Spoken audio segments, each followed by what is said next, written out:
নিকষ কালো রাত্রি, চারপাশে ছেয়ে আছে জমাট বাঁধা আঁধার। অন্তরিক্ষে জমেছে ঘন কালো মেঘ, মাঝে মধ্যে মেঘের ভয়ানক গর্জন শোনা যাচ্ছে।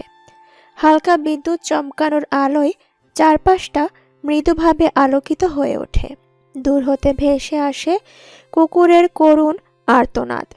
এমনই এক ঝড়ো পরিবেশে সম্পূর্ণ জনমানবহীন এক ঘন জঙ্গলের পথ ধরে দ্রুতপদে হেঁটে যাচ্ছিল নয়না নামের এক তরুণী। বান্ধবীর জন্মদিনের পার্টি ছিল, সেখান থেকে ফিরতে দেরি হয়েছে এত। সবাই মিলে জোরাজোরি করছিল থেকে যাওয়ার জন্য, তবে কোনো এক অজানা কারণে আর থাকা হলো না তার। মেইন রোড দিয়ে যেতে বেশি সময় লাগবে, জঙ্গলের পথ দিয়ে তাই শর্টকাটে বাড়ি ফেরার জন্য পাড়ি জমালো। জঙ্গলের মধ্যে প্রবেশের পর মনে হতে থাকে পেছনে কেউ তাকে অনুসরণ করছে।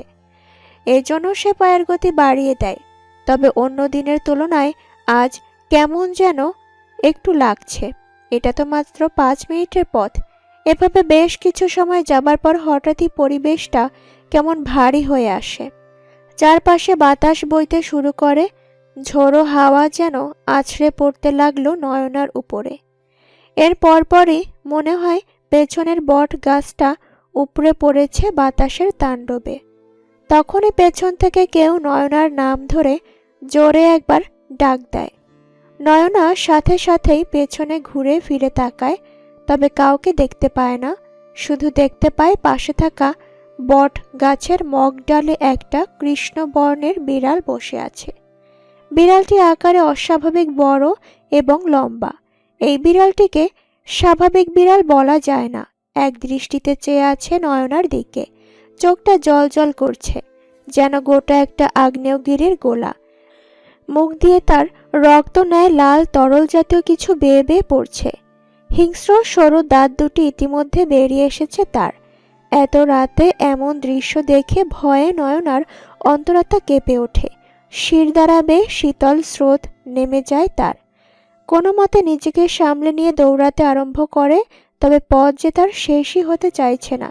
মনে হয় একই জায়গায় বারবার চরকির মতো ঘুরছে। সামনে দৌড়াতে থাকে সে, যে করেই হোক তাকে জীবন বাঁচাতে হবে। দৌড়াতে দৌড়াতে হঠাৎই কোনো কিছুর সাথে হোঁচট খেয়ে পড়ে যায় নয়না। পড়ে গিয়ে তার পা মচকে যায়। তার সর্বোচ্চ শক্তি দিয়ে সে উঠে দাঁড়ানোর চেষ্টা করে, তবে বরাবরের ন্যায় সে ব্যর্থ হয়। হঠাৎই শুনতে পায় পাশ থেকে কিছু হাড় চিবানোর আওয়াজ আর ফিসফিসালো কিছু অদ্ভুত ভাষার শব্দ। আজ মেয়েটার নিজেকে বড্ড বেশি অসহায় মনে হচ্ছে। কেন ওদের কথায় বাড়ি থেকে গেল না কেন? কিন্তু সে তো থাকতেই চেয়েছিল, তবে অজানা আকর্ষণে এসেছে, যেন কোনো দৈব শক্তি তাকে এখান অবধি টেনে হিঁচড়ে নিয়ে এসেছে। এসব ভাবতে ভাবতেই মাথাটা তুলে সামনের দিকে যেই যাবে, অমনি থমকে যায় সে। ভয়াবহ রকমের দেখতে একটি কালো কুচকুচে রঙের অবয়ব দাঁড়িয়ে আছে তার সামনে। চোখের মনির জায়গায় অগ্নিশিখা জ্বলজ্বল করছে। মেয়েটি চোখ তুলে তাকাতেই ওকে দেখে বিশ্রীভাবে হাসতে থাকে অবয়বটা। এটা দেখে মেয়েটির হৃৎপিণ্ডটা যেন বেরিয়ে পড়ার উপক্রম হয়ে পড়ে। ভয়ে চিৎকার করে পেছনে পেছাতে থাকে নয়না। ওর ভয়ার্ত মুখশ্রী দেখে সামনে থাকা অবয়বটি তার চেয়ে গগন কাঁপানো এক হাসি দেয়। নয়না থরথর করে কেঁপে ওঠে এতে। এবার সে বেশ অনুনয়ের সহিত আকুতি ভরা কণ্ঠে বলল, কে আপনি? ছেড়ে দিন আমায়। আমার জানা মতে কারো ক্ষতি করিনি কখনো। তাহলে? ওর কথায় অবয়বটি আরো বিশ্রীভাবে হেসে ওঠে। এবার ওর কাছে এগোতে লাগলো। নয়না পেছাতে লাগলো। পেছাতে পেছাতে একটি বাবলা গাছের সাথে ওর পিঠ ঠেকে যায়। কাঁটাযুক্ত বাবলা হওয়ায় সবগুলো কাঁটা ওর পিঠে ফুটে যায়। ফলে উক্ত স্থান থেকে অনবরত রক্ত গড়িয়ে পড়ে। সহ্য করতে না পেরে নয়না চিৎকার করে আর্তনাদ করতে থাকে। কিন্তু ভাগ্যের কি পরিহাস, কে শুনবে ওর এমন করুণ আর্তনাদ? আর কেই বা বাঁচাবে ওকে? ওর চিৎকার কারো কান অবধিও পৌঁছাবে না। উক্ত অবয়বটি ওর কাছে এসে ওর গলা চেপে ধরে, ফলে মেয়েটা গোঙাতে থাকে। এরপর বড় বড় নখের আঁচড় বসিয়ে দেয় নয়নার গালে, মুখে, গলাতে। বেশ ধারালো নখের আঁচড় হওয়ায় রক্ত বেয়ে বেয়ে পড়তে থাকে। প্রচণ্ড ব্যথার কারণে মেয়েটা চিৎকার করে ওঠে। এইবার অবয়বটার ঘাড় মটকিয়ে একটানে ছিঁড়ে ফেলে ওর গলা। মৃত্যুর পূর্বে মেয়েটা গগন কাঁপানো চিৎকার দিয়ে মৃত্যুর কোলে ঢলে পড়ে। দেহ থেকে বিচ্ছিন্ন হয়ে যায় ওর মাথাটা, গলা দিয়ে চুইয়ে চুইয়ে রক্ত পড়তে থাকে। অযত্নে অবহেলায় মাটিতেই পড়ে রইল নিষ্পাপ মেয়েটার নিথর নিষ্প্রাণ দেহখানা। এই দৃশ্য দেখে বিশ্রীভাবে হাসতে হাসতে হাওয়ায় মিলিয়ে যায় অবয়বটা। পুরো শহর জুড়ে ছড়িয়ে পড়েছে গতরাতের ঘটনাটা। সমস্ত টিভি চ্যানেলে দেখানো হচ্ছে এই নিউজ। জঙ্গলের পথ দিয়ে কিছু সংখ্যক মানুষ যাওয়ার সময় এক মেয়ের লাশ জঙ্গলের ধারে পচা ডোবায় পড়ে আছে। তার মাথাটা দেহ থেকে সম্পূর্ণ বিচ্ছিন্ন, মাথাটা পড়ে রয়েছে পচা নোংরা নর্দমায়। কি বিভৎস দেখতে সেই লাশ! কয়েকজন তো এমন দৃশ্য দেখে ভয়ে জ্ঞান হারিয়েছে, আর বাকিরা সঙ্গে সঙ্গে পুলিশকে ইনফর্ম করে। বেশ কিছুক্ষণের মাঝেই উক্ত স্থানে পুলিশ এসে হাজির হয়। ইতোমধ্যে তারা লাশটার ময়না তদন্ত করতে শুরু করে দিয়েছে, কিন্তু ফলাফল শূন্যই। তারা কোনো ধরনের কোনো ক্লু পায় না। তবে কে মারল মেয়েটাকে এমন নৃশংসভাবে, এটা কি আদৌ কোনো মানুষের দ্বারা সম্ভব? ঘুম থেকে উঠে হাই তুলতে তুলতে ড্রয়িং রুমে এসে এমন নিউজ দেখে থমকে যায় আনায়শা। ঘুমে ঢুলতে ধরতে হলেও হুট করে চোখের সামনে এমন বিশ্রী নৃশংসভাবে খুনের দৃশ্য চলে আসায় চোখ বড় বড় হয়ে যায় আনায়শার। কিছুক্ষণ পর ব্যাপারটা বোধগম্য হতেই জোরে চিৎকার দিয়ে জ্ঞান হারিয়ে ফ্লোরে লুটিয়ে পড়ে সে। আনায়শা একটু দুর্বল প্রকৃতির হওয়ায় ছোটবেলা থেকে এসব সহ্য করতে পারে না, এজন্য ভয়ে সেন্সলেস হয়ে গেছে। আচমকা মেয়ের এমন চিৎকারে দ্রুত সোফা থেকে উঠে আনায়শার কাছে চলে এলো আশরাফ চৌধুরী। তার প্রতিদিনের অভ্যাস সকালে উঠে নিউজ দেখা, আজও তার ব্যতিক্রম হয়নি। ইতোমধ্যে রান্নাঘর হতে ছুটে চলে এসেছে লাবিবা রহমান ওরফে আনায়শার মা।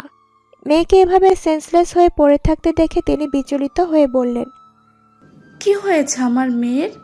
ও এমন চিৎকার করে সেন্সলেস হয়ে গেল কিভাবে? আমি টিভিতে নিউজ দেখছিলাম একটা মেয়ের নৃশংস মৃত্যুর, তাই দেখেই হয়তো সেন্সলেস হয়ে পড়েছে। দ্রুত ডক্টরকে ফোন করো। এটা তো ওর ফোবিয়া, এ কারণে ওর মৃত। বাকিটা আর বলতে পারলেন না। আঁচলে মুখ গুজে কেঁদে ওঠেন তিনি। বেঁচে থাকতে তার একমাত্র মেয়ের কিছু হতে দিবেন না তিনি। লাবিবা রহমানের কথা মতোই তাদের ফ্যামিলি ডক্টরকে কল দেন আশরাফ চৌধুরী। এখন বিছানায় শুয়ে আছে আনায়শা। ডক্টর এসে ঘুমের ওষুধ দিয়ে গেছে। অতিরিক্ত ভয় পাওয়ার কারণে সেন্সলেস হয়ে গেছে মেয়েটা। জ্ঞান ফিরতে বেশ সময় লাগবে, হয়তো রাতও হয়ে যেতে পারে। চৌধুরী পরিবারের একমাত্র মেয়ে আনায়শা। এমনিতেই তাদের একমাত্র আদরের মেয়েকে নিয়ে দুশ্চিন্তার শেষ নেই, তার উপর এখন তাদের মস্তিষ্কে পাহাড় সম দুশ্চিন্তা জমেছে। কানের কাছে হঠাৎ পুরুষালী কণ্ঠে কারো ফিসফিসালো আওয়াজ পেতেই ঘুম ভেঙে যায় আনায়শার। এদিক ওদিক চোখ বুলিয়ে কাউকে দেখতে না পেয়ে ভয় পেয়ে যায় সে। আচমকা সামনে চাইতেই চমকে ওঠে আনায়শা। রাত প্রায় শেষ প্রহরে এসে ঠেকেছে। এমন সময় হঠাৎ কানের কাছে পুরুষালী কণ্ঠ কারো ফিসফিসালো আওয়াজে ঘুম ভেঙে যায় আনায়শার। আড়মোড়া ভেঙে তাই চোখ ডলতে ডলতে উঠে বসে আনায়শা। ঘুম ঘুম চোখে চেয়ে পুরো কক্ষে একবার চোখ বুলিয়ে কাউকেই নজরে আসে না তার। এই ভেবে যখনই স্বস্তি নিয়ে আবারও ঘুমাতে যাবে, তখনই মনে হয় কক্ষের মাঝ থেকে কোনো কিছু একটা ছুটে চলে যায়। ডিম লাইটের মৃদু আলোয় অতটাও স্পষ্ট বোঝা যায় না। এতে কিছুটা ভরকে যায় আনায়শা। ভালোভাবে আরেকবার পরখ করার পরও যখন কিছুই নজরে পড়েনি, তখন নিজেরই ভ্রম ভেবে পুনরায় ঘুমানোর প্রস্তুতি নিতেই হঠাৎ জোরে কোনো কিছু পড়ার আওয়াজ হয়। ধড়পড়িয়ে উঠে শব্দের উৎস খুঁজতেই দেখতে পায় বাতাসের কারণে জানালায় জোরে জোরে বাড়ি খাচ্ছে। ইতোমধ্যে প্রচণ্ড ঝড়ো হাওয়া বইতে শুরু করে দিয়েছে। দূর হতে ক্ষীণ গুড়গুড় মেঘের গর্জন শোনা যায়। মাঝে মধ্যে বিজলি চমকাচ্ছে। কক্ষের মাঝে ইতোমধ্যে শীতল হাওয়া বইতে শুরু করেছে। সেই সাথে মেঝেতে বালুকণারাও এসে জায়গা দখল করে নিয়েছে। বিছানা ছেড়ে জানালা বন্ধের জন্য উদ্যত হয় আনায়শা। হাত বাড়িয়ে জানালা বন্ধ করতে নিলে বিজলি চমকানো আলোয় স্বচ্ছ কাচের জানালায় এক অবয়বের প্রতিচ্ছবি ভেসে ওঠে। তবে তার মুখায়ব বোঝা যায় না, ফলে কিছুটা ভয় পেয়ে যায় আনায়শা। এত রাতে তো এখানে কারোর আসা সম্ভব নয়, তাও এই দোতলা দালান বাড়িতে। ওখানে তো কোনো মই বা সানসেটও নেই। তবে কেউ এলো কিভাবে এখানে? বেশ কিছু ভাবতে পারে না আনায়শা। চোখ বন্ধ করে দোয়া দুরুদ পড়তে পড়তে হাত বাড়িয়ে দ্রুত জানালা বন্ধ করে দেয়। বুকে হাত দিয়ে হাঁপড়ের ন্যায় শ্বাস নেয় আনায়সা। এখনো বুক কাঁপছে, তেষ্টায় ওর গলা শুকিয়ে যাচ্ছে, একদম কাঠ হয়ে গেছে। কি হচ্ছে এসব? কই, এর আগে তো কখনো এসবের সম্মুখীন হতে হয়নি তাকে। বেডসাইড টেবিল থেকে পানির গ্লাসে পানি ঢেলে নিয়ে ঢকঢক করে এক নিঃশ্বাসে গলায় পানি ঢেলে নেয় আনায়সা। পরপর 2 গ্লাস পানি খাওয়ার পর ওর তেষ্টা ভাব খানিকটা মেলায়। সবকিছুকে মনের ভুল ভেবে ঘুমানোর প্রস্তুতি নিতে চলে যায় সে। কিন্তু সারা রাত এপাশ ওপাশ করেও আর 2 চোখের পাতা এক করতে পারে না আনায়সা। পুরো শহর জুড়ে এখন আতঙ্কের ছায়া নেমে এসেছে। সেদিনের পর থেকে আরো অনেক মানুষ নিখোঁজ হয়েছে ওই জঙ্গলে। সেদিন তো অন্তত মেয়েটার বীভৎস লাশ পাওয়া গিয়েছিল, কিন্তু এ কদিনে যারা নিখোঁজ হয়েছে তাদেরকে আর পাওয়া যায়নি কোথাও। এমনকি তাদের কোনো চিহ্নটুকুও পাওয়া যায়নি এই অবধি। এ নিয়ে ইতিমধ্যে বেশ শোরগোল পড়ে গেছে। কেউ কেউ তো বলছে এগুলো সব ভূতেরে কাণ্ড, তবে পুলিশরা তা ভিত্তিহীন মনে করছেন। তারা অনেক চেষ্টা করছেন রহস্য উদ্ঘাটন করতে, তবে কোনো কুলকিনারা হদিস পাচ্ছেন না। সব কেমন যেন ধোঁয়াশা মনে হচ্ছে। সকাল সকাল উঠে ফ্রেশ হয়ে নেয় আনায়সা। আজকে তার ভার্সিটি যেতে হবে, ইম্পর্টেন্ট ক্লাস আছে তাই। সব উদ্ভট মাথা চিন্তা থেকে ঝেড়ে ফেলে নিচে ডাইনিং রুমে চলে আসে নাস্তা করার উদ্দেশ্যে। লাবিবা রহমান খাবারগুলো প্লেটে বাড়ছিলেন। এমন সময় আনায়সাকে দেখে মিষ্টি হেসে বললেন, এসেছো মাই চাইল্ড, এখন কেমন বোধ করছো? এখন অনেকটাই বেটার। আচ্ছা তাড়াতাড়ি খেতে দাও তো মাম্মি, ভার্সিটিতে যাবো আজ, লেট হয়ে যাচ্ছে তো। তারা দেখিয়ে চেয়ার টেনে বসে ঘড়ি দেখতে দেখতে কথাগুলো বলল আনায়সা। মেয়েকে এই মুহূর্তে সুস্থ ও শান্ত দেখে স্বস্তির নিঃশ্বাস ফেললেন তিনি। তার যে বড্ড চিন্তা হয় তার মেয়েকে নিয়ে। একমাত্র আদরের মেয়েকে তিনি হারাতে চান না কোনোভাবেই। ইতিমধ্যে ডাইনিং রুমে চলে এলেন আশরাফ চৌধুরী। বাবাকে দেখে আনায়সা আলতো হেসে বলল, গুড মর্নিং পাপা, কেমন আছো? ওই my little princess, I am fine. তুমি এখন কেমন বোধ করছো? বেটার।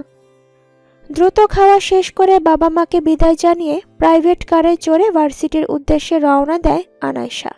ভার্সিটিতে গিয়ে ক্লাসরুমে প্রবেশ করতেই আনায়সাকে ঘিরে ফেলে ওর বন্ধু মহল। আনায়সাকে দেখতেই ওর বেস্ট ফ্রেন্ড মাইশা জিজ্ঞেস করে বসে, কিরে কই ছিলি? কাল না তোর আসার কথা ছিল? গতকালের কথা মনে পড়তেই মুখটা গম্ভীর হয়ে যায় আনায়সার। অজানা ভয় গ্রাস করে ফেলে ওকে। চোখের সামনে বারবার ওই মেয়েটার বীভৎস লাশ ভেসে আসে। আনায়সাকে চুপ থাকতে দেখে মাইশা পুনরায় বলল, চুপ করে আছিস যে, কোনো কথা বলছিস না কেন? মাইশার কথা শুনে ঘর থেকে বেরিয়ে আসে আনায়সা। মুখে জোরপূর্বক হাসি ফুটিয়ে আমতা আমতা করে বলে, কই কিছু না তো, এমনি মানে একটু অসুস্থ ছিলাম তো তাই আসতে পারিনি। কি হয়েছে বলতো? তোর চোখ মুখ এমন কেন দেখাচ্ছে? ভয়টার পাসনি তো? আরে না, কিছু হয়নি। কথা বলতে বলতে বেঞ্চে বসে পড়ে আনায়সা। পাশ ফিরতেই দেখে নিশিতা মন খারাপ করে বসে আছে। সবসময় হাসি খুশি থাকা মেয়েটাকে আজ এমন গোমরা মুখ দেখে বেশ চিন্তিত সুরে আনায়সা বলে, তোর আবার কি হলো নিশু? তুই কিছু জানিস না? নিশিতার কথায় না সূচক মাথা নাড়ায় আনায়সা। নিশিতার চোখে অশ্রুকণারা টলমল করছে। মন এমনিতেই বিষণ্ণ, তার উপর নিজের সবচেয়ে কাছের বান্ধবীকে দেখে আর সামলাতে পারেনি নিশিতা। ফলস্বরূপ কান্নায় ভেঙে পড়ে সে। ওকে এভাবে হাউমাউ করে কাঁদতে দেখে চিন্তার ভাঁজ পড়ে যায় আনায়সার ললাটে। মাইশার দিকে চেয়ে জিজ্ঞেস করে, কি হয়েছে ওর? ওইভাবে কাছে কেন? আরে ওর চাচাতো বোন সেদিন ওর বান্ধবীর বাসা থেকে জঙ্গলের রাস্তা দিয়ে ফিরছিল, আর তারপরেই বাকিটুকু আর বলতে পারে না মাইশা। চোখে মুখে তার ভয়ের স্পষ্ট ছাপ। এদিকে আনায়সা উৎসুক হয়ে চেয়ে আছে মাইশার দিকে। তারপর? তুই কোনো নিউজ দেখিসনি আনু? কি ভয়ঙ্কর ভাবেই না মৃত্যুটা হলো অয়না আপুর। নিউজের কথা শুনতেই মুখটা ঢেকে যায় মেঘে আনায়সার। ওর মুখ দিয়ে কোনো কথা বেরোচ্ছে না এখন। কল্পনায় বীভৎস মৃত লাশটার চেহারা ভেসে ওঠে। ও কিছু ভাবতে পারে না আর। চোখ বন্ধ করে তাই দুহাত দিয়ে মাথা চেপে ধরে আনায়সা। আনায়সাকে এমন করতে দেখে মাইশা বিচলিত হয়ে বলল, কি হয়েছে তোর? এমন করছিস কেন? কোনো সমস্যা হচ্ছে কি? না, ঠিক আছি আমি। আর আমি ওই নিউজটাও দেখে নিয়েছিলাম, কিন্তু ওটা যে নয়না আপু ছিল আমি সেটা বুঝতে পারিনি। কিভাবে বুঝবি বল? যেভাবে মুখটা থ্যাতলানো ছিল আমিও তো চিনতে পারিনি। মিশু না বললে তো জানতামই না। প্রসঙ্গ পাল্টাতে আনাইশা চট করে বলে উঠল। আচ্ছা মিলি কোথায়? দেখছি না যে ওকে। ও তো 2-3 দিন যাবৎ নিখোঁজ। মানে? যা শুনছিস ঠিকই। মাইশার থেকে উক্ত কথাগুলো শুনতেই মাথায় হাত দিয়ে বসে থাকে আনাইশা। কি হচ্ছে তাদের সাথে এসব? একে একে সব আপন মানুষগুলো কোথায় হারিয়ে যাচ্ছে তা ভেবে পায় না আনাইশা। গোধূলি লগ্ন পেরিয়ে ধরনের বুকে নেমে এসেছে সন্ধ্যের আধার। আজ যেন খুব দ্রুতই আধার ঘনিয়ে এসেছে। আকাশ এখন ঘন কালো মেঘে ছেয়ে আছে, যেন খানিক বাদেই টুপ করে বৃষ্টি ঝরবে ধরনের বুকে। দূর অন্তরিক্ষ হতে মেঘেদের গর্জন ভেসে আসছে, সেই সাথে তাল মিলিয়ে মাতাল করা হাওয়া বইছে। প্রাইভেট পড়া শেষ করে মাইশার সাথে গল্প করতে করতে বাড়ির উদ্দেশ্যে রওনা দিচ্ছে আনাইশা। আজকের এই পরিবেশটা বড্ড মানানসই, হাঁটতে হাঁটতেই উপভোগ করা যাবে বেশ। গাড়িতে গেলে হয়তো এতটা উপভোগ্য হবে না, এজন্য আজ আর গাড়ি চড়ে বাসায় ফিরবে না। ফোন করে তাই বলে দেয় গাড়ি যেন না আসে। মাইশার সাথে হাঁটতে হাঁটতে বাড়ি ফিরবে সে, যদিও এতে আপত্তি জানান লাবিবা রহমান, তবে বারণ করা সত্ত্বেও তা আমলে নেয় না আনাইশা। তাদের গল্পের এক পর্যায়ে মাইশা এক অন্ধকার গলির মুখে হাজির হয়। আনাইশা হতে বিদায় জানিয়ে সে অন্ধকার গলির মাঝে মিলিয়ে যায় যেন। যদিও যাওয়ার পূর্বে বলেছিল আজ রাতটা তাদের বাসায় থাকতে, তবে আনাইশা মাইশার কথায় পাত্তা দেয় না। মাইশার বাসা হতে আনাইশার বাসা মাত্র 10 মিনিটের পথ। এটুকু পথ সে একাই যেতে পারবে। মাইশা যাওয়ার পর নিঃসঙ্গ হয়ে পড়ে আনাইশা। সময়ের ব্যবধানে রাস্তায় 2-1 জনের আনাগোনা নজরে পড়ছে। গা ছমছমে একেবারে নিস্তব্ধ এক পরিবেশ, তবে সেসবে পাত্তা দেয় না সে। একা একাই নিজের খেয়াল মতো হাঁটতে শুরু করে আনাইশা। হঠাৎ পেছনে কার উপস্থিতি টের পেতেই ফিরে দেখে, তবে নজরে পড়ে না কেউ। এতে আনাইশা ভরকে গিয়ে হাঁটার গতি বাড়িয়ে দেয়। এরই মাঝে মুষলধারে বৃষ্টি শুরু হয়। ছাতাটাও আনা হয়নি, যদিও মাইশা বারবার বলেছিল ছাতা নিয়ে যেতে, কিন্তু গায়ে মাখায়নি আনাইশা। এখন সে কি করবে ভেবে পাচ্ছে না, কোথায় আশ্রয় নিবে তাও ঠাউর করে উঠতে পারল না। এমন সময় পাশ হতে কেউ ছাতা ধরে আনাইশার মাথায় ধরে, ফলে আনাইশা চমকে তাকায় সেদিকে। কালো রঙের হুডি পরিহিত এক যুবক, উচ্চতায় 6 ফুটেরও বেশি বোধ হয়, তবে আধারের জন্য তার মুখায়ব স্পষ্ট না। আগন্তুকের দিকে কপালে কিঞ্চিত ভাঁজ ফেলে তাকায় আনাইশা, মনে মনে আওড়ায়। এ সময় হুডি পরে কোন পাগলে? আর তাছাড়া এই লোক তো দেখি টাওয়ারের উচ্চতাকেও হার মানাবে। আচ্ছা, এই লোক কি জিনের বাচ্চা নাকি? মনে এমন উদ্ভট ভাবনা আসতেই চমকে ওঠে আনাইশা, ফলে মনের কোণে কিছুটা আতঙ্ক নিয়ে কিছু বলার পূর্বে ব্যক্তিটি প্রশ্ন ছুড়ে দেয় আনাইশার উদ্দেশ্যে। এই যে ম্যাডাম, এই সন্ধ্যাবেলায় বৃষ্টিতে ভিজে ভিজে কোথায় যাওয়া হচ্ছে শুনি? এখনকার দিনকাল তো ভালো নয়, এভাবে কেউ বাইরে বের হয়? নিজের মনোভাবকে নিজের মাঝেই দমিয়ে রেখে আনাইশা বলল। প্রাইভেট পড়ে বাসায় যাচ্ছিলাম, পথিমধ্যেই যে এমন বৃষ্টির কবলে পড়তে হবে বুঝতেই পারিনি। তো বাসা কোথায় আপনার? এই তো সামনেই। আপনার? ওই কোথাও একটা হবে হয়তো। যাক, বাদ দিন এসব। আনাইশা বুঝে ওঠার পূর্বেই ছেলেটা এই প্রশ্নের জবাব খুব শুকনোভাবে এড়িয়ে যায়। প্রসঙ্গ পাল্টাতে তাই চট করে বলে বসে। তো এই ভোর সন্ধ্যেবেলায় আবার কিসের প্রাইভেট? ম্যাথ টিচারের কাছে প্রাইভেট ছিল। আনাইশার কথা বাড়ায় না, ও ওর মতো হাঁটতে থাকে। কয়েক মুহূর্ত নীরবতার পর ছেলেটা নিচে থেকে আবার বলে ওঠে। আপনি মেবি কম কথা বলেন। আমি কথা বলে কি আপনাকে বিরক্ত করছি? না, সমস্যা নেই। এভাবে অপরিচিত একটা ব্যক্তির সাথে কথা বলতে যদিও বেশ অস্বস্তি হচ্ছে আনাইশার, তবুও সৌজন্য রক্ষার্থে তা বুঝতে দেয় না সে। হাজার হোক বৃষ্টির কবল থেকে যে মানুষটা তাকে রক্ষা করেছে, তার সাথে মিসবিহেভ করাটা কাম্য নয়। তো নাম কি আপনার? আনায়েশা আমার নাম। আপনার? মেহরাব। আনাইশা মুচকি হাসে। প্রতিমধ্যে কারোর সাথে কথা বলে না আর। হাঁটতে হাঁটতে এভাবে অনেকটা সময় পেরিয়ে যাওয়ার পর নিজের কাঙ্ক্ষিত গন্তব্যে পৌঁছে যায় আনাইশা। আমি আমার বাসার সামনে চলে এসেছি। আমার সাথে এভাবে এতটা পথ আসার জন্য আর আমায় হেল্প করার জন্য অসংখ্য ধন্যবাদ আপনাকে। একজন বিপদে পড়লে তাকে সাহায্য করা উচিত বলে আমি মনে করি। আর পৃথিবীটা গোলাকার, তাই আমাদের হয়তো আবারও দেখা হতে পারে। তবে এই শ্রাবণ সন্ধ্যার বৃষ্টিতে আর বের হবেন না কখনো। এই বৃষ্টিতে ভিজলে নির্ঘাত জ্বর আসবে। বিনিময়ে আনায়শা মুচকি হাসে শুধু। মেহরাব হতে বিদায় জানিয়ে আনায়শা তার বাড়িতে চলে যায়। মেহরাব অপলক চেয়ে রয় আনায়শার যাওয়ার পানে। অধরের কোণে তার মুচকি হাসির রেখা স্পষ্ট। তবে কিছু একটা ভেবে সে আর এক মুহূর্ত অতিবাহিত না করে তৎক্ষণাৎ সে স্থান ত্যাগ করে। যেন জমাট বাঁধা আধারে কোথাও মিলিয়ে যায় মেহরাব। বাসায় ফিরতেই আনায়শাকে একগাদা প্রশ্ন ছুড়ে দেয় লাবিবা রহমান। বোঝাই যাচ্ছে বেশ চটে আছেন তিনি। এতক্ষণ কোথায় ছিলে তুমি? এত সময় লাগে আসতে? ফোন করে গাড়ি পাঠাতে নিষেধ করলে কেন? যদি পথে কোনো বিপদ হতো কে দেখতো তোমায়, তাও ওই বৃষ্টির মধ্যে? মাম্মি এই দেখো, আমি একদম সুস্থ আছি। নো টেনশন, ডু ফুর্তি। তুমি শুধু শুধুই টেনশন করো। এত টেনশনে কি আছে বলো? যদি কিছু হয়ে যেত তখন কে দেখতো তোমায়? বড্ড বেশি সাহস হয়ে গেছে তাই না তোমার? মাম্মি তুমি না সবসময় নেগেটিভই কথা বলো। আমার তো কিছু হয়নি। মেয়ের কথা শুনে তিনি চোখ রাঙিয়ে চলে যান। একমাত্র মেয়ে বিধায় তেমন একটা শাসনও করেন না তিনি। আনায়শা হাসতে হাসতে নিজের কক্ষে চলে যায়। আজ বড্ড ক্লান্ত লাগছে তার। ফ্রেশ হয়ে খানিক বাদেই নিচে নেমে আসে সে। মাম্মি ক্ষুধা লেগেছে, খেতে দাও। চেয়ার টেনে চুপচাপ খাবার খাওয়ার জন্য মনোনিবেশ করে আনায়শা। দ্রুত খেয়ে নিজের বিছানায় গা এলিয়ে দিতেই ঘুমের রাজ্যে পাড়ি জমায় আনায়শা। ঘড়িতে রাত 2টা বাজে 38 মিনিট। বাহিরে শো শো করে বাতাস বইছে, সাথে টিপ টিপ বৃষ্টি পড়ছে। আজও তাড়াহুড়ো করে জানালাটা বন্ধ করতে ভুলে গেছে আনায়শা। এমন সময় আনায়শার কক্ষে প্রবেশ করে এক অবয়ব। ডিম লাইটের আলোয় তার অবয়ব বোঝা গেলেও তার চেহারা সুস্পষ্ট নয়। হাঁটু মুড়ে আনায়শার পাশে বসে পড়ে অবয়বটা। আনায়শার দিকে গভীর দৃষ্টিতে চেয়ে থাকে, যেন কিছু একটা খুঁটিয়ে খুঁটিয়ে পর্যবেক্ষণ করছে সে।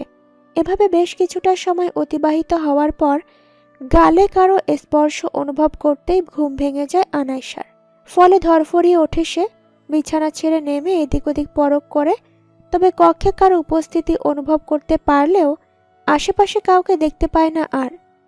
গত রাতের মতো এবারও বেশ ঘাবড়ে যায় আনায়শা। যখনই আনায়শা কাঁথা মুড়ি দিয়ে ঘুমানোর জন্য প্রস্তুতি নিতে যাবে, তখনই কিছু কথা তার কর্ণকুহরে এসে ঠেকে। এভাবে চুল ছেড়ে দিয়ে সন্ধ্যার পর আর বাইরে বের হবে না। বিশেষ করে এই শ্রাবণের সন্ধ্যার বৃষ্টিতে তো নাই, কারণ আমি তোমার প্রেমে পড়েছিলাম শ্রাবণের কোনো এক বর্ষণমুখর সন্ধ্যায়। তোমায় ওই ঘন কালো ভেজা চুলে মুখে মিষ্টি হাসি নিয়ে ভিজতে দেখে। আর আবার আজও দেখলাম, যা আমার স্মৃতিতে গেঁথে থাকবে আমরণ। এসব কথা শুনে কিছুই বোধগম্য হয় না আনায়শার। আশেপাশে সূক্ষ্ম দৃষ্টি প্রয়োগ করলেও ফলাফল ওই শূন্যই। সে কাউকেই দেখতে পায় না। আনায়শার মনে এবার বেশ ভয় জেঁকে বসে। জোরে চিৎকার দিয়ে করারও উপায় নেই, কেননা তার মুখ দিয়ে কোনো আওয়াজ বের হচ্ছে না এই মুহূর্তে। তখনই তার পেছনে কারো উপস্থিতি টের পায়। পেছনে ফিরে বরাবর নয় কাউকেই নজরে পড়ে না তার। তখন আবারও সেই শব্দগুলো বারবার প্রতিধ্বনি হতে থাকে। এতে অনেক বেশি ঘাবড়ে যায় আনায়শা। এবার আর সে নিজেকে সামলে রাখতে পারে না। মূর্ছা যাওয়ার পূর্বে শুধু অবয়বটার বলা শেষ কথাগুলো বারবার প্রতিধ্বনি হতে থাকে চারপাশে। সেই সাথে ঝাপসা চোখে অবয়বটির মুখশ্রী দেখতে পায় আনায়শা। পড়ে যেতে নিলেই দ্রুত এসে ধরে ফেলে অবয়বটা। মুখে তার বিষণ্ণতার ছাপ। আনায়শা ওভাবেই অবয়বটির বুকে ঢলে পড়ে। সকাল 8টা বেজে 56 মিনিট। পিট পিট করে আখি জোড়া মেলে তাকায় আনায়শা। গায়ে হালকা জ্বর, মাথাটা বেশ ঝিমঝিম করছে তার। গত রাতের কথা মনে করার চেষ্টা করতেই আবছা আবছা মনে পড়ে, তবে সব মনে পড়ে না। ফলে মাথায় দুহাত ঠেকিয়ে থাকে আনায়শা। এমন সময় ফোন বেজে ওঠায় ধ্যান ভাঙে আনায়শার। মায়েশা ফোন দিয়েছে। দ্রুত কলটা রিসিভ করতেই অপর পাশ হতে ভেসে আসে। কিরে আনু, কি খবর তোর? বাসায় গিয়ে ফোন দেওয়ার প্রয়োজন বোধ করলি না? গতকাল বৃষ্টিতে ভেজার কারণে হালকা জ্বর এসেছে, সাথে মাথাটাও ব্যথা করছে বেশ। বাসায় এসে এত টায়ার্ড লাগছিল যে তোকে ফোন দেওয়ার কথা বেমালুম ভুলে গিয়েছিলাম আমি। কি, তোর জ্বর এসেছে? তোর ফোন কালকে অফ ছিল বিধায় আন্টিকে ফোন দিয়েছিলাম তোর অবস্থা জানার জন্য। কই, আন্টি তো বলেনি কিছু। মাম্মি কিভাবে বলবে? মাম্মি কি জানে নাকি? তোর জ্বর এসেছে আর আন্টি জানে না? আমি বলিনি তাই জানে না। থাক, তুই আবার বলতে চাস না তো। মাম্মি শুধু শুধুই টেনশন করবে, তাই কালকে রাগ করেছিল আমার উপর। আর শোন, আমার এমন আহামরি কিছুই হয়নি, ঠিক হয়ে যাবে। তোকে রাগ করাই উচিত। কাল কি দরকার ছিল হেঁটে যাওয়ার? গাড়িতে গেলে কি হতো? তাহলে বৃষ্টিতেও ভিজতিস না আর এমন জ্বরও আসতো না। উফ, এই এক কথা কাল থেকে শুনতে শুনতে এখন আর ভালো লাগছে না আমার। ভালো লাগবে না তো এখন? ভালো কথা বললে কার ভালো লাগে? আচ্ছা শোন, ভার্সিটি কি যেতে পারবি? এই অবস্থায় গায়ে জ্বর নিয়ে ভার্সিটিতে কে যাবে? ও, তার মানে যাবি না? না। কেন? আজকে কি এমন যে ভার্সিটিতে যেতে হবে? কিছুই না, এমনি জিজ্ঞেস করলাম। ভার্সিটি গেলে দেখা হতো। আচ্ছা সমস্যা নেই, আমি আসছি তোকে দেখতে। আচ্ছা আয়। এতটুকু বলেই ফোনটা বেডসাইড টেবিলের উপর রেখে আনাইশা চলে যায় ফ্রেশ হতে। ফ্রেশ হয়ে নিচে নেমে দ্রুত নাস্তা সেরে আবার নিজের কক্ষে চলে যায় আনাইশা। এরই মাঝে মাইশা চলে আসে আনাইশাদের বাসায়। কলিং বেল বাজতেই দরজা খুলে দেন লাবিবা রহমান। আসসালামু আলাইকুম আন্টি, কেমন আছেন? ওয়ালাইকুম আসসালাম। এই তো ভালো, তুমি কেমন আছো মা? আলহামদুলিল্লাহ ভালো। আন্টি আনাইশা কোথায়? ওর ঘরে আছে। আনাইশার কক্ষের সামনে এসে দরজা নক করতেই তা খুলে যায়। দেখতে পাওয়া যায় আনাইশা কাঁথামুড়ি দিয়ে শুয়ে আছে। মাইশা ধীর পায়ে এগিয়ে যায় ওর কাছে। গায়ে এখনো মৃদু জ্বর আনাইশার। আনু। এসেছিস তুই? এখন কেমন লাগছে? এই তো আগের চাইতে একটু ভালো। আচ্ছা শোন না, তোকে কিছু বলার আছে আমার, মন দিয়ে শুনবি কেমন? আনাইশার কথায় মাথা নেড়ে সায় জানায় মাইশা। আচ্ছা, মিলিকে কি খুঁজে পাওয়া গেছে? মাইশা দীর্ঘ শ্বাস ছেড়ে বেশ খানিক সময় নিয়ে বলে, তবে ওর বাসার ব্যাক সাইডে যেখানে মানুষের আনাগোনা কম সেখানে ওর রক্তাক্ত লাশ পাওয়া গেছে। মনে হয় শক্ত কিছু দিয়ে খুব জোরে আঘাত করে মারা হয়েছে। কি হচ্ছে এসব? সেইটাই তো বুঝতে পারছি না। আর নিশিতা? ওর বাসায় আছে, কিন্তু কয়েকদিন যাবৎ বেশ মনমরা হয়ে আছে। প্রথমে নয়না আপু, তারপর মিলি। সব মিলিয়ে নিশিতা অনেক ভেঙে পড়েছে। তোর সাথে এমন ঘটেছে? মানে কোনো অবয়ব না কারো ছায়া? এইসব কিছু কি টের পেয়েছিস? কই না তো, আমি এসব কিছুই দেখিনি। সত্যি করে বল মাইশা, আমার এসব জানা ভীষণ জরুরি, তা না হলে আমি কিছুই করতে পারবো না। তুই আবার কি করবি? আর আমি সত্যিই বলছি, আমার সাথে এসব কোনো ঘটনা ঘটেনি। আর তুই কি ওলটপালট বকছিস? তুই তো এমন ছিলি না আনু। কি হয়েছে বলতো? কাল একা আসতে যে তুই কি ভয় টয় পেয়েছিস? আনাইশা কিছু বলতে যেও বলে না। ও চাচ্ছিল ওর সাথে ঘটে যাওয়া সব ঘটনা বলে দিতে, তবে ভেতর থেকে কোনো কিছু একটা বাধা দিচ্ছে তাকে, ফলে বলতে যেও পারছে না। হঠাৎই পেছনে কিছু একটার উপস্থিতি টের পায় আনাইশা। বরাবরের ন্যায় এবারও কারো দেখা পায় না সে। আনাইশাকে এমন করতে দেখে মাইশা বলল, কিরে, কি হয়েছে তোর? এমন করছিস কেন? এবারও কিছু বলে না আনাইশা। মুখে জোরপূর্বক হাসির রেখা টানার বৃথা চেষ্টা করে সে। কি হলো, কিছু বলছিস না যে? কই কিছু না তো। তোকে এভাবে দেখতে আমার ভালো লাগছে না। চল বাইরে থেকে ঘুরে আসি কোথাও। কোথায় যাব? পার্ক থেকে ঘুরে আসি, এতে তোর মন শরীর দুইটাই রিফ্রেশ হবে। আচ্ছা তবে যাওয়া যাক। রেডি হয়ে ওরা বেরিয়ে পড়ে। গাড়ি এসে থামে একটা পার্কের সামনে। পার্কের পরিবেশটা বেশ মনোরম, তবে আনাইশার কিছুই ভালো লাগছে না এই মুহূর্তে। কেন জানি না মনে হচ্ছে মাইশা ওর থেকে কিছু একটা লুকাতে চাইছে, কিন্তু কি সেটাই ধরতে পারছে না আনাইশা। আনাইশাকে এমন অন্যমনস্ক হয়ে থাকতে দেখে মাইশা বলল, কি এত ভাবছিস? সেই তখন থেকে ভেবেই চলেছিস, আমার সাথে তেমন একটা কথাও বলছিস না, ব্যাপার কি? কিছু না, এমনিই ভালো লাগছে না আর কি। বুঝছি। আচ্ছা তুই এখানে থাক, আমি তোর জন্য আইসক্রিম নিয়ে আসছি। আনাইশা শুধু মাথা নাড়ায়, ভাবতে থাকে, তবে কোনো কিছুর কুল কিনারা খুঁজে পায় না। এমন সময় পেছন থেকে খানিকটা পরিচিত স্বরের কেউ একজন ডেকে ওঠে আনাইশাকে। আনাইশা চমকে পেছনে ফিরে তাকায়। চিনতে না পেরে আনাইশা প্রশ্নবিদ্ধ চাহনিতে চেয়ে জিজ্ঞেস করে, আপনি আমার নাম জানেন কি করে? আপনাকে তো আমি চিনতে পারলাম না ঠিক। একদিনের ব্যবধানে ভুলে গেলেন? আমি মেহেরাব, ওই যে সেই দিন বৃষ্টিতে। ও, বুঝতে পেরেছি। আপনি আমায় বাড়ি পৌঁছে দিয়েছিলেন। হ্যাঁ, না বললে তো চিনতেই পারতেন না। আসলে ওই দিন আপনাকে আমি ঠিক মতো দেখিনি, তাই আজকে দেখে চিনতে পারিনি। ও, তো কেমন আছেন? এই তো আছি, গায়ে হালকা জ্বর। বৃষ্টিতে ভেজার কারণে জ্বর এসেছে। এরকম বৃষ্টিতে বের হবেন না আর কখনো। সামহাও। আপনার কি মন খারাপ? না, কই না তো। মিথ্যা বলছেন আপনি। মাত্র একদিনের পরিচয়ে একজন অপরিচিত ব্যক্তিকে কিভাবে কি বলবে ভেবে পায় না আনাইশা। চাইলে বলতে পারেন, সমস্যা নেই, তবে সেটা সম্পূর্ণ আপনার ব্যাপার। আসলে আনাইশা কিছু বলতে যাবে তার আগেই আনাইশাকে থামিয়ে দিয়ে কোনো এক বিশেষ কারণে মেহরাব এক প্রকার তাড়াহুড়ো করে চলে যায়। এতে আনাইশার কাছে খটকা লাগে কিছুটা। তাছাড়াও অবাক করা বিষয় হলো মেহরাব একেবারে ধবধবে ফর্সা, চেহারাও মারাত্মক সুন্দর। পুরুষ মানুষ এত সুন্দর হয় বুঝি জানা নেই আনাইশার। মেহরাব এতটাই ফর্সা যে তার কাছে আনাইশাকেও শ্যামলা মনে হবে। মস্তিষ্কের মাঝে এমন হাজারো ধরনের অদ্ভুত ভাবনা নিয়ে মেহরাবের যাওয়ার পানে অপলক চেয়ে রয় খানিক সময়। মুহূর্তের মাঝেই হাওয়ার সাথে মিলিয়ে যায় মেহরাব। কি হলো আনু? ওইদিকে কি দেখিস? আর সেই তখন থেকে কি এত ভাবছিস বলতো? কই, কিছু হয়নি। আইসক্রিম এনেছিস? এই নে। মাইশার কথায় ধ্যান ভাঙে আনাইশার। মাইশাকে কিছু না বুঝতে দিয়ে ও বলে।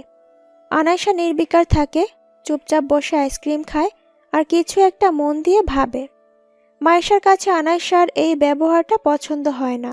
সবসময় কথা বলতে থাকা আর এমন চঞ্চল প্রকৃতির এই মেয়েটা হঠাৎ এমন চুপচাপ হয়ে গেছে, এটাই মানতে পারে না মাইশা। তবে কি আনাইশা সব জেনে ফেলেছে? ভাবতেই চমকে ওঠে মাইশা। সরু চোখে একবার আনাইশার দিকে চেয়ে বোঝার চেষ্টা করে আনাইশার মনে কি চলছে, তবে বোধগম্য হয় না মাইশার।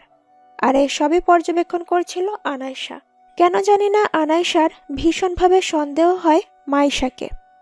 মাইশা, আমার আর ভালো লাগছে না, আমি বাসায় যাব। মাইশাকে আর কোনো কথা বলার সুযোগ না দিয়ে গাড়িতে ওঠার সাথে সাথেই স্টার্ট দিয়ে চলে যায় নিজ ভবনে আয়শা। মাইশা হতবম্বের ন্যায় চেয়ে রয় আনাইশার যাওয়ার পানে। ও বুঝতে পারে না হঠাৎ এভাবে ওকে ফেলে রেখে যাওয়ার কারণ। তবে কি আনাইশা সব বুঝে ফেলেছে? আতঙ্কের ছায়া নেমে আসে মাইশার চোখে মুখে। আর এক মুহূর্ত সময় নষ্ট না করে রাগে ফুঁসতে ফুঁসতে নিজ বাসায় চলে যায় মাইশা। একটা কক্ষের মাঝে একজন মধ্যবয়স্ক মহিলা এবং তার মেয়ে দুজন মিলে কিছু একটা ছক কষছেন। দুজনেই বেশ গভীরভাবে চিন্তা করছে। কক্ষের মাঝে বিরাজ করছে মৃদু আলো আর পিনপতন নীরবতা। মেঝেতে রাখা কিছু মানুষের ছবির উপরে এক এক করে ক্রস চিহ্ন দিতে থাকে মেয়েটা।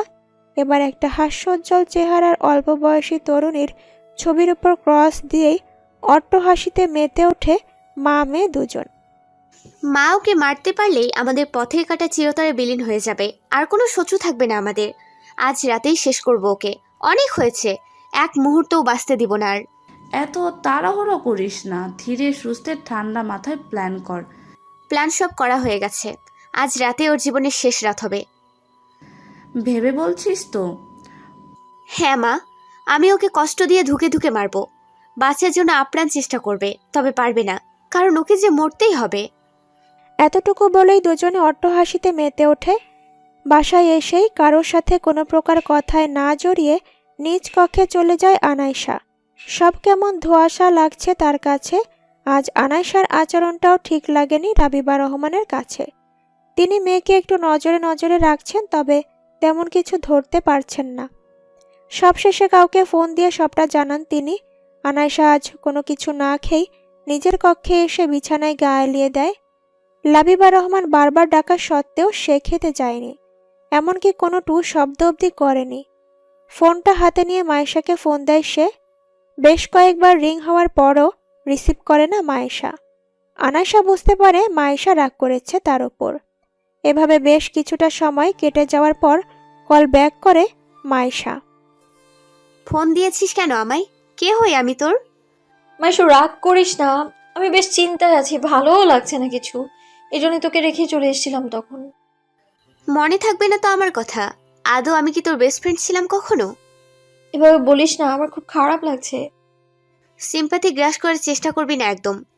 মায়েশার এমন কথায় এবার আনাইশা কান্না করে দেয়। ক্রন্দনরত গলায় সে বলে, সরি মাইশু, আমার উচিত হয়নি তোর সাথে এমন করা। আনাইশার কান্নার স্বর পেতেই মাইশার রাগ একেবারে গলে জল হয়ে যায়। ফলে শান্ত গলায় সে বলে, তোর ভালো লাগছে না বলেই তো তোকে বাইরে নিয়ে গিয়েছিলাম। উল্টো তোর মন তো ভালো হলোই না, আমার সাথেও কথাও বললি না আর।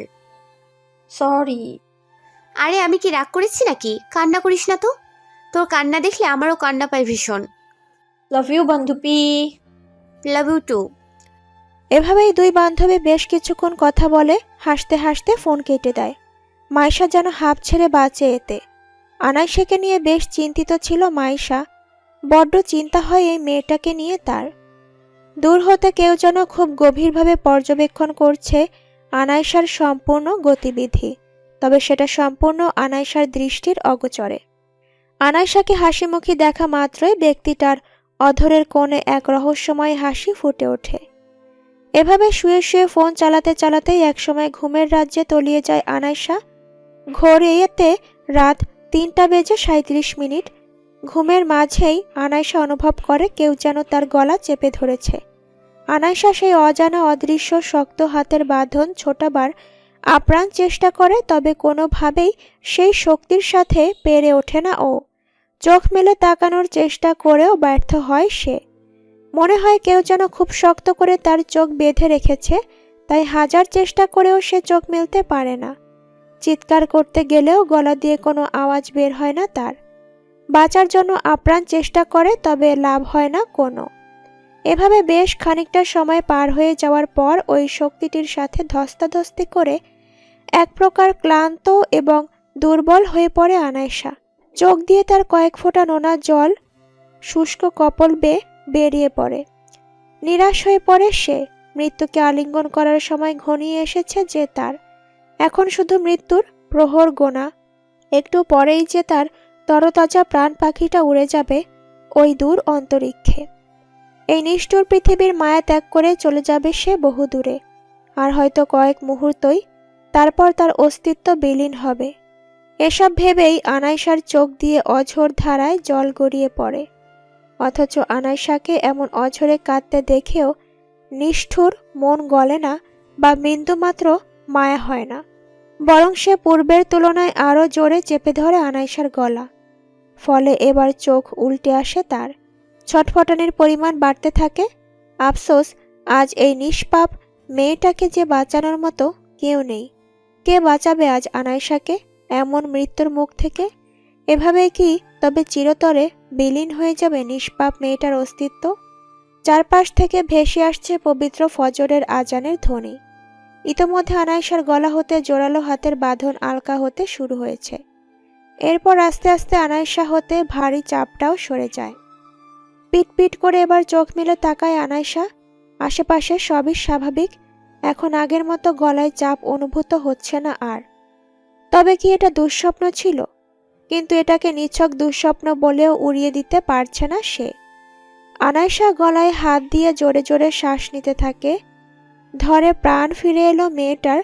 যেমনটা অনুভূত হয় ঠিক তেমনই লাগছে আনাইশার। আজ একটুর জন্য সে মরণের হাত থেকে বেঁচে গিয়েছে। বিছানা ছেড়ে উঠে আয়নার সামনে গিয়ে দাঁড়াতে খেয়াল করে গলায় খুব দৃঢ়ভাবে কালশিটে দাগ পড়ে গেছে, সেই সাথে 3 আঙ্গুলের ছাপ। তার মানে সত্যিই তার সাথে এমন ঘটনা ঘটেছে। আনাইশা আর এসব নিয়ে ভাবতে পারে না। বড্ড তেষ্টা পেয়েছে তার। গ্লাসে পানি ঢেলে তাই ঢকঢক করে 2 গ্লাস পানি পান করে নেয় সে। এই ঘটনার পর আনাইশা আর ঘুমাতে পারেনি। পুরো কক্ষ পায়চারি করে। দূর হতে এতক্ষণ যাবৎ এসব পর্যবেক্ষণ করছিল এক আগন্তুক, যাকে ধরা ছোঁয়াতো বাদ এর ছায়াও মানুষের নজরে পড়ে না। পরিকল্পনা ভেস্তে যাওয়ার দরুন সে আনাইশার দিকে অগ্নি দৃষ্টিতে চেয়ে থাকে, যেন জ্বলন্ত চক্ষুদয় দ্বারাই আনাইশাকে ভস্ম করে দিতে পারলে তবেই তার শান্তি মিলবে। হুট করে মনের মাঝে ভিন্ন এক পরিকল্পনা মিলতেই রহস্যময় এক হাসি হাসে। সাথে সাথে সেই স্থান ত্যাগ করে হাওয়ায় মিলিয়ে যায় সেই অবয়বটা। উষাকাল পেরিয়ে দুনিয়ার বুকে চড়াওভাবে সূর্যের আলোকরশ্মি পতিত হচ্ছে। এমন সময় আনাইশা কক্ষ হতে বের হওয়ার সময় ভালো করে গলাটা ঢেকে নেয়, যাতে তার গলায় থাকা কালশিটে দাগটা বোঝা না যায়। লাবিবা রহমান যে দেখলে অযথা চিন্তা করবেন, সাথে নানান প্রশ্ন করবেন, এজন্যই আনাইশা তা আড়াল করে ফেলে। এখনই এসবের সম্মুখীন হতে চায় না সে। তাকে আপাতত সবটা জানতে হবে। এসব ভাবতে ভাবতেই নিচে চলে আসে আনাইশা। লাবিবা রহমান মেয়েকে দেখে চিন্তিত সুরে বলেন, গত রাতে বাসায় এসে না খেয়ে ঘুমিয়ে পড়লি, এতবার ডাকলাম সাড়া তো দিলিই না। আমার কি চিন্তা হয় না? সরি মাম্মি, আসলে তখন অনেক বেশি ক্লান্ত ছিলাম, এই জন্য না খেয়ে ঘুমিয়ে পড়েছিলাম। এটা কোনো কথা? এমন করলে তো শরীর খারাপ করবে। এমন ভুল আর হবে না মাম্মি, প্রমিস। এখন খেতে দাও তো, খুব ক্ষুধা লেগেছে আমার। না খেয়ে ঘুমালে তো অমন হবেই। বস, তোর খাবার দিচ্ছি। আনাইশা বাধ্য মেয়ের মতো খাবার টেবিলে বসে পড়ে। খাওয়া দাওয়া শেষে মায়ের কাছ থেকে বিদায় জানিয়ে গাড়ি নিয়ে বেরিয়ে পড়ে ভার্সিটি যেতে। প্রতিমধ্যে বাদ সাধে মেহরাব। মেহরাবকে এ সময় এখানে দেখে আনাইশা কিছুটা অবাক হয়। ফলে ও কিছু বলতে যাওয়ার পূর্বে মেহরাব ওর হাত ধরে টেনে নিয়ে যায় ভার্সিটির একেবারে শেষ প্রান্তে। এ জায়গাটায় তেমন একটা মানুষের আনাগোনা নেই বললেই চলে। ফলে ঘটনার আকস্মিকতায় ভড়কে যায় আনাইশা। আনাইশা এমন ইতস্তত রূপে দেখে মেহরাব শান্ত গলায় বলে, সরি আনাইশা, তোমার অনুমতি ব্যতীত এখানে নিয়ে আসাটা উচিত হয়নি। তবে তোমার সাথে জরুরি কিছু কথা আছে আমার। মেহরাবের কথার প্রতিউত্তরে কপালে কিঞ্চিত ভাঁজ ফেলে আনাইশা। কি এমন জরুরি কথা যার জন্য আমায় এখানে নিয়ে আসা? মেহরাব সাথে সাথে জবাব দেয়, এমন কিছু কথা যা বললে তুই বিশ্বাস করবে তো আমায়? আচমকা মেহরাবের এমন আচরণে আনাইশার কপালে ভাঁজ আরও প্রগাঢ় হয়। তপ্ত শ্বাস ফেলে সে বলে, আচ্ছা আগে তো বলুন, তারপর না হয় ভেবে দেখব। মেহরাব কিছুটা সময় নেয়।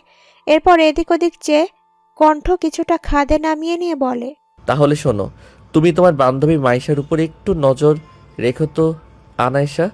তোমার ওই বান্ধবীকে কিন্তু আমার মোটেও সুবিধা ঠেকছে না। মাইশা তোমার ভালো চায় না, বরং ও তোমার ক্ষতি চায়। এমনকি তোমাকে মেরে ফেলতেও দুবার ভাবে না ও। মেহরাবের কথায় বিস্ফোরিত নয়নে চায় আনাইশা। সন্দিহান চিত্তে বলে, এসব কি বলছেন আপনি? আপনার মাথা কি ঠিক আছে? আর আপনার ওকে সুবিধার অসুবিধা মনে হয় না হওয়া বা হওয়াতে কিছুই যায় আসে না আমার। আমি জানতাম তুমি আমার কথা বিশ্বাস করবে না। এই কয়দিনেও কি মাইশার মধ্যে কোনো আচরণের পরিবর্তন পাওনি তুমি? হুম, তবে মাইশা আমার বেস্ট ফ্রেন্ড, যে মানুষটা সব সময় আমার বিপদে আপদে ঝাঁপিয়ে পড়ে, সেই কিভাবে আমার ক্ষতি করতে পারে বা মারতে চাইবে আমায়, কিভাবে সম্ভব এটা?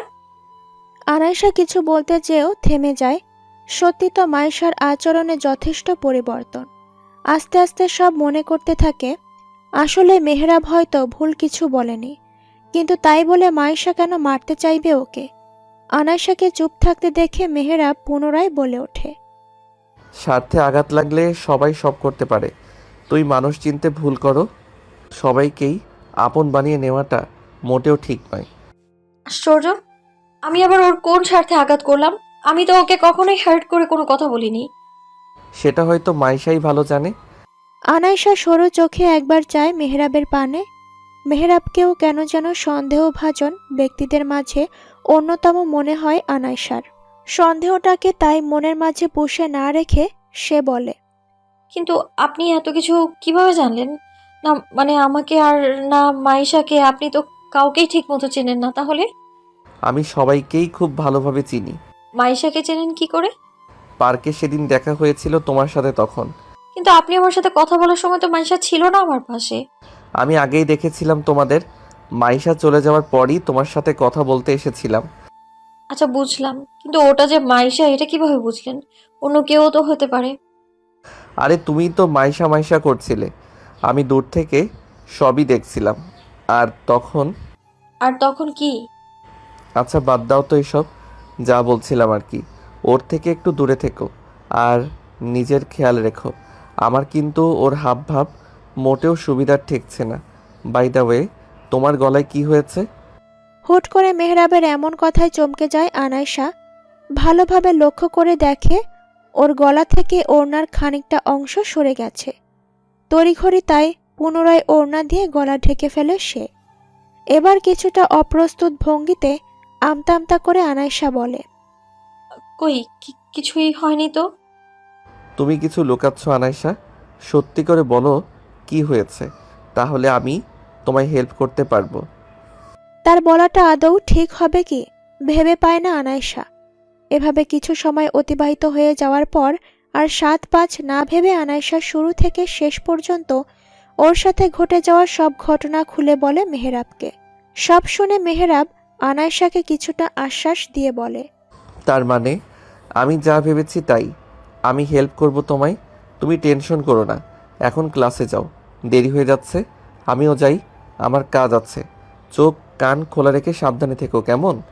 আনাইশাকে আর কোনো কথা বলার সুযোগ না দিয়ে দ্রুত চলে যায় মেহেরাব।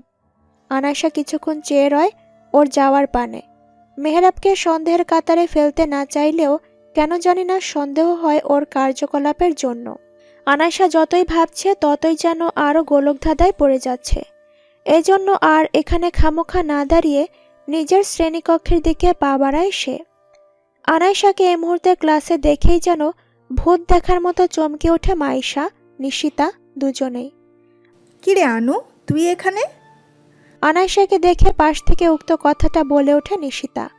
তা দেখে সূক্ষ্ম হেসে আনাইশা জবাব দেয়, কেন আমার এখানে আসাটা আশা করিসনি বুঝি? না তা না, তুই না অসুস্থ ছিলি, মাইশা বলল। তাহলে এই অবস্থায় ভার্সিটিতে এলি যে? এসেছি, ইচ্ছে হয়েছে তাই।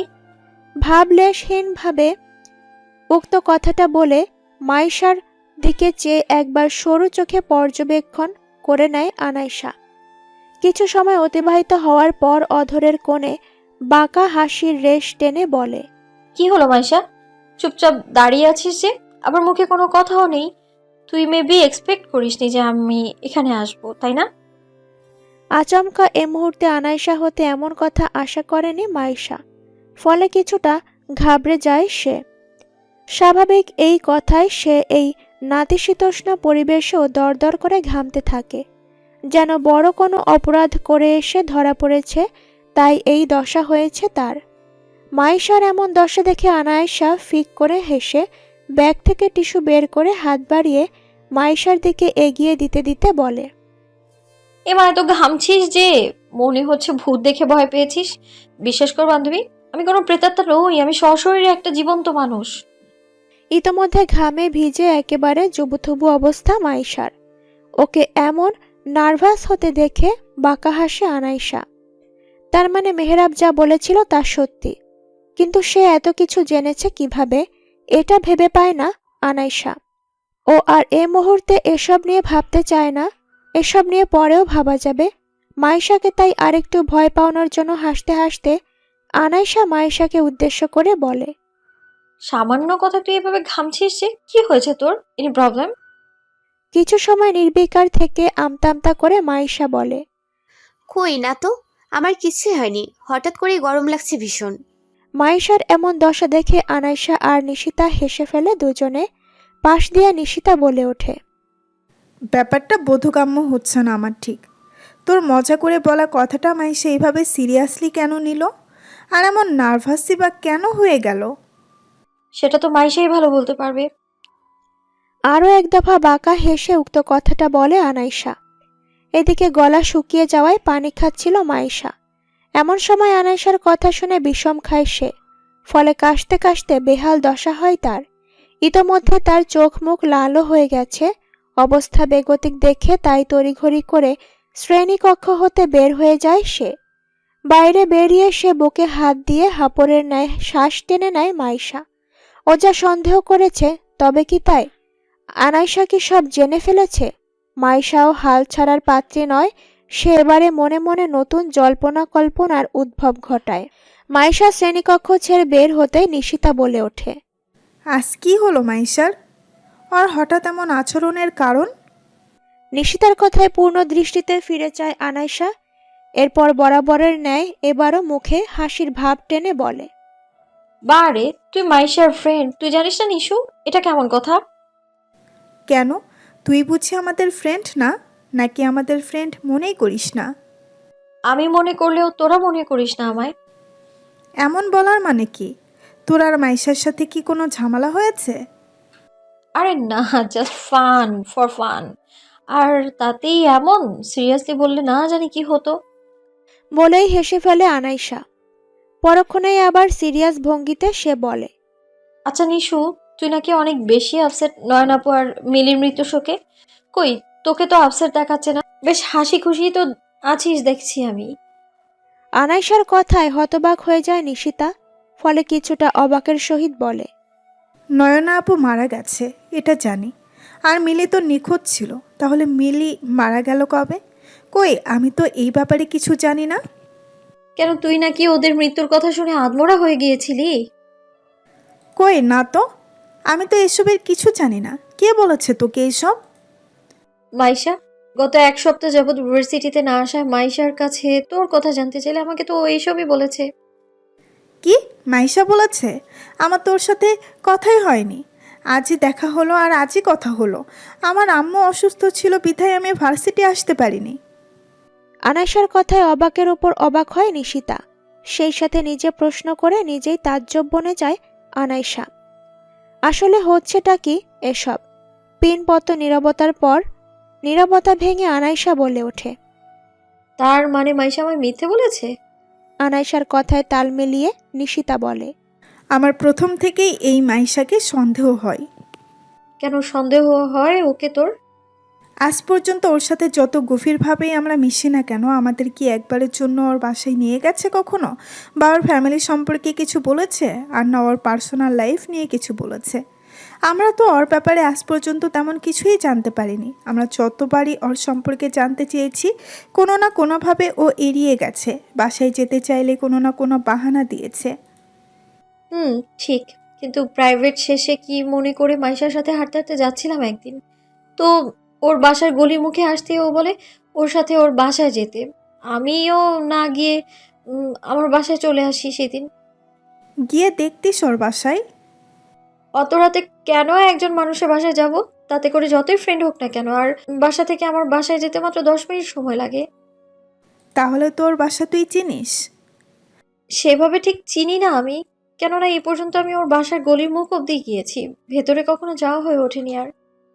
আচ্ছা আনু, চল তো মাইশার বাসাটা একবার গিয়ে দেখে আসি। নিশিতার কথার পিঠে কথা বলে না আর আনাইশা। মাইশার প্রতি ওর সন্দেহটা তীব্র থেকে তীব্রতর হতে থাকে। এদিকে আবার নিশিতাকেও আনাইশার বিশ্বাস হচ্ছে না। ওভাবে মাইশার বাসায় নিশিতাকে নিয়ে যাওয়াটা ঠিক হবে কিনা। আচ্ছা, এমনও তো হতে পারে মাইশার সাথে নিশিতা আগে থেকে প্ল্যান করে ওকে যে কোনোভাবে মাইশার বাসায় নিয়ে গিয়ে ক্ষতি করার চেষ্টাও তো করতে পারে। ওদিকে মেহেরা বারবার বলে গিয়েছে চোখ কান খোলা রেখে সাবধানে থাকতে। এসব কথা ভাবতে ভাবতে আজ আর ক্লাসে কোনোভাবেই মনোযোগ দিতে পারে না আনাইশা।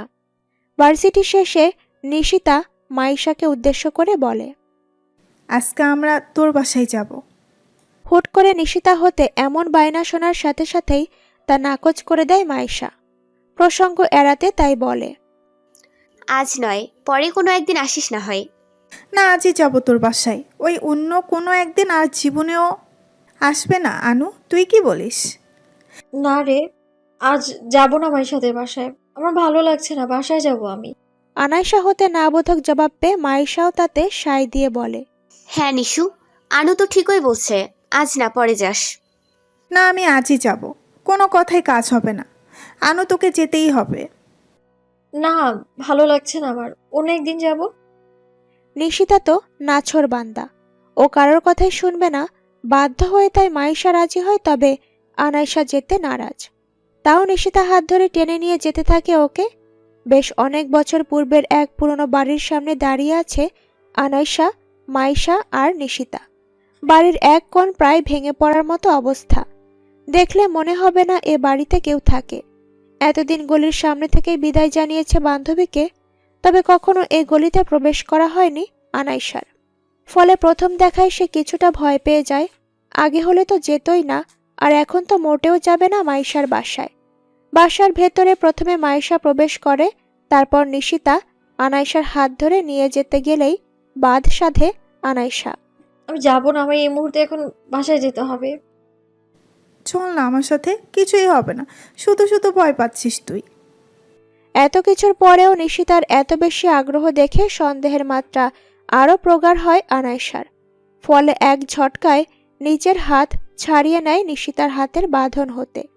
তীব্র সন্দেহ এখন পরিণত হয়েছে তীব্র ক্ষোভে। বাজখাই গলায় তাই বলে ওঠে, তোর যখন এত বেশি কিউরিসিটি তুই যা, তখন আমায় কেন টানছিস এর মধ্যে? আমি তো বলেছি যে যাব না আমি। কথা কি কানে যায়নি তোর? এক কথা কয়বার বলা লাগে তোকে? হুট করে আনাইশার এমন ভাবমূর্তি দেখে মুখটা ভার হয়ে যায় নিশিতার। ফলে ছলো ছলো নয়নে চেয়ে বলে, তুই আমার সাথে এভাবে কথা বলতে পারলি আনু? এতটুকু বলে কান্না জুড়ে দেয় নিশিতা। আনাইশার মন তবুও সায় দেয় না এতে। কেন যেন নিশিতার এই ছিচকাদুনে ব্যাপারটাকেও চরম নাটকীয় মনে হয় ওর কাছে। বেশ বিরক্তি নিয়ে তাই অন্যদিকে ফিরতেই হা হয়ে যায় আনাইশা। অস্ফুট স্বরে সে বলে ওঠে, আপনি এখানে? বেশ বিরক্তিকর সহিত অন্যদিক ফিরতেই হা হয়ে যায় আনাইশা। আপনি এখানে? আনাইশা হতে বেশ খানিকটা দূরে দাঁড়িয়ে রয়েছে মেহেরাব। হুট করে মেহেরাবকে এই মুহূর্তে এখানে দেখে বেশ অবাক হয়ে যায় আনাইশা। আনাইশাকে এমন হা হয়ে চেয়ে থাকতে দেখে সে ইশারায় চুপ থাকতে বলে। ফলে মন্ত্রমুগ্ধের ন্যায় আনাইশা ঠিক তাই করে। মেহেরাব এবার ইশারায় ইঙ্গিতে বোঝায় মাইশাদের বাসায় যেন কোনোভাবেই প্রবেশ না করে আনাইশা, তাহলে ওর ক্ষতি হতে পারে। আনাইশাকে এক ধ্যানে অন্যদিকে চেয়ে থাকতে দেখে নিশিতাও সেই দৃষ্টি অনুসরণ করে দৃষ্টি নিক্ষেপ করে সেদিক পানে। তবে আশ্চর্যের বিষয় হচ্ছে কাউকেই নজরে পড়েনি তার। ফলে নিশিতা এবার আনাইশার হাত ঝাঁকিয়ে বলে ওঠে, ওদিকে কি এত গভীরভাবে দেখছিস আনু? নিশিতার কথায় ভাবনার সুতোয় টান পড়ে আনাইশার। হকচকিয়ে ওঠে তাই দ্রুত সেদিক হতে দৃষ্টি ফিরিয়ে বলে, কই কিছু না। তাহলে ওদিকে তাকিয়েছিলি কেন? এ প্রশ্নের জবাব আর দেয় না আনাইশা। ও আছে নিজের খেয়ালে। মেহেরাব যেখানে দাঁড়িয়েছিল সেখানে পুনরায় দৃষ্টি নিক্ষেপ করতেই আরও এক দফা অবাকের চূড়ান্ত শীর্ষে পৌঁছে যায় আনাইশা। কেননা সেখানে মেহেরাবের ছায়ারও কোনো অস্তিত্ব নেই। এতটুকু সময়ের ব্যবধানে কিভাবে একটা মানুষ এমন করে উধাও হয়ে যেতে পারে? এদিকে আনাইশা এখন কি করবে ভেবে পায় না। নিশিতা এখনো কাঁদো কাঁদো মুখ করে আনাইশার হাত চেপে ধরে রেখেছে। ফলে আনাইশা এবার দোটানায় পড়ে যায়। ওদিকে মাইশা অনেকটা পথ এগিয়ে গিয়েও যখন ওদের আসতে দেখেনি তখন আবারও ফিরে এসে বলে, তোরা এখনো এখানে দাঁড়িয়ে আছিস? ভেতরে চল। একবার যখন চলে এসেছিস তখন আমার বাসায় না গেলে ছাড়ছি না তোদের। আমার বেস্ট ফ্রেন্ড বলে কথা, ভালো মতন খাতির যত্ন না করলে কি হয়? এনিওয়ে, তোদের চোখ মুখ এত শুকনো শুকনো লাগছে যে, আবার ভয় টয় পেয়েছিস নাকি তোরা? শেষোক্ত কথাটা বলেই বাঁকা হাসে মাইশা। পাশ থেকে নিশিতা কিছুটা অভিযোগের সুরে বলে ওঠে, আরে আমি তো যাওয়ার জন্য এক পায়ে রাজি, কিন্তু এই আনুই তো যেতে চাইছে না। আনাইশা এই মুহূর্তে নির্বিকার রইল। ও এখনো ঠাউর করতে পারছে না যে যাওয়া ঠিক হবে কি না। কিন্তু না যেও তো উপায় নেই। মাইশা আনাইশাকে সন্দেহ করছে। এখন যদি আনাইশা এখান থেকে কোনোভাবে পালিয়ে যায় তাহলে মাইশা ওর আরও বেশি ক্ষতি করার জন্য উঠে পড়ে লাগবে। যদিও অনেক বাহানা দিয়েও কোনো লাভ হয়নি। ফলে উপায়ন্ত না পেয়ে তাই এক প্রকার বাধ্য হয়ে অবশেষে মাইশার গৃহে প্রবেশ করতে হয় আনাইশাকে। তবে যাওয়ার পূর্বে আরও একবার পেছনে ফিরে চাইল সে, কিন্তু মেহরাবের দেখা মিলল না আর। মন খারাপ করে নিশিতার হাত ধরে মাইশার গৃহে প্রবেশ করল আনাইশা। অজানা ভয়ে আশঙ্কায় এক প্রকার জড়সড় হয়ে নিশিতার হাত শক্ত করে চেপে ধরে রয়েছে আনাইশা। পুরো বাড়িতেই বিরাজ করছে জমাট বাঁধা আধার। এক চিলতে আলোর ছিটেফোঁটা অবধি নেই যেন। দিনের বেলাতেই এমন ঘুটঘুটে অন্ধকার, রাতের বেলায় না জানি কি দশা হয়। মাইশা ওদের সামনেই হাঁটছে তার আপন খেয়ালে, তবে মুহূর্তের মাঝেই যেন ওর মুখটা লাল বর্ণ ধারণ করে। অধরের কোণে তার ফুটে ওঠে এক পৈশাচিক হাসি।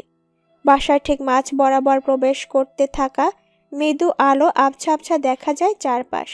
এক পর্যায়ে আনাসে লক্ষ্য করে মেঝেতে পড়ে থাকা এক বস্তুর পানে তীক্ষ্ণ চাহনিতে একবার ভালোভাবে খেয়াল করতে দেখে অবহেলায় অনাদরে যুবতী এক কন্যার রক্তাক্ত লাশ পড়ে রয়েছে মেঝেতে। সারা গায়ে লেপ্টে থাকা রক্ত শুকিয়ে যেন কালশিটে বর্ণ ধারণ করেছে। দেখলেই বোঝা যায় লাশটা খুব সম্ভবত 2-3 দিন আগের হবে। অথচ অবস্থা খুবই শোচনীয়। বোঝার উপায় নেই যে এটা ঠিক কার লাশ। আনাইশার সামনে এ সমস্ত দৃশ্য ভেসে উঠতেই নিজেকে আর সামলাতে না পেরে ভয়ে জোরে চিৎকার দিয়ে পেছনে যেতে নিলেই কেউ তাকে মুখ চেপে ধরে শক্ত করে, যাতে কোনো এক প্রকার টু শব্দ অবধি করতে না পারে আনাইশা। এর ফলে অস্ফুট স্বরে গোঙাতে থাকে সে। এলোমেলো দৃষ্টিতে চারপাশে তাকায়। মাইশা বা নিশিতা কাউকেই চোখে পড়ে না তার। আশ্চর্য, নিশিতা তো তার সাথেই ছিল, তবে গেল কোথায় মেয়েটা? আনাইশার পেছনে থাকা আগন্তুকটি এবার সুযোগ বুঝে ওর হাত পা মুখ শক্ত কাপড়ের বাঁধনে বেঁধে ফেলে। এরপর ওকে মেঝেতে ছুঁড়ে ফেলে, নিজেও পেছন থেকে সামনে চলে আসে। মুখে থাকা মুখোশটা টেনে ছিঁড়ে ফেলে আনাইশার সামনে। হাঁটু মেরে বসে পড়ে সে। আনাইশাকে ভয়ে এমন জড়সড় হয়ে পড়ে থাকতে দেখে আগন্তুকটি রহস্যময় এক হাসি দিয়ে আবারও টেনে তোলে তাকে। আনাইশার ভয়ার্ত মুখশ্রীর পানে এক পলক চেয়ে ওর চিবুক উঁচু করে ধরে সে। আনাইশা নিভু নিভু দৃষ্টিতে সামনের দিকে তাকাতেই হতবম্ব বনে যায়।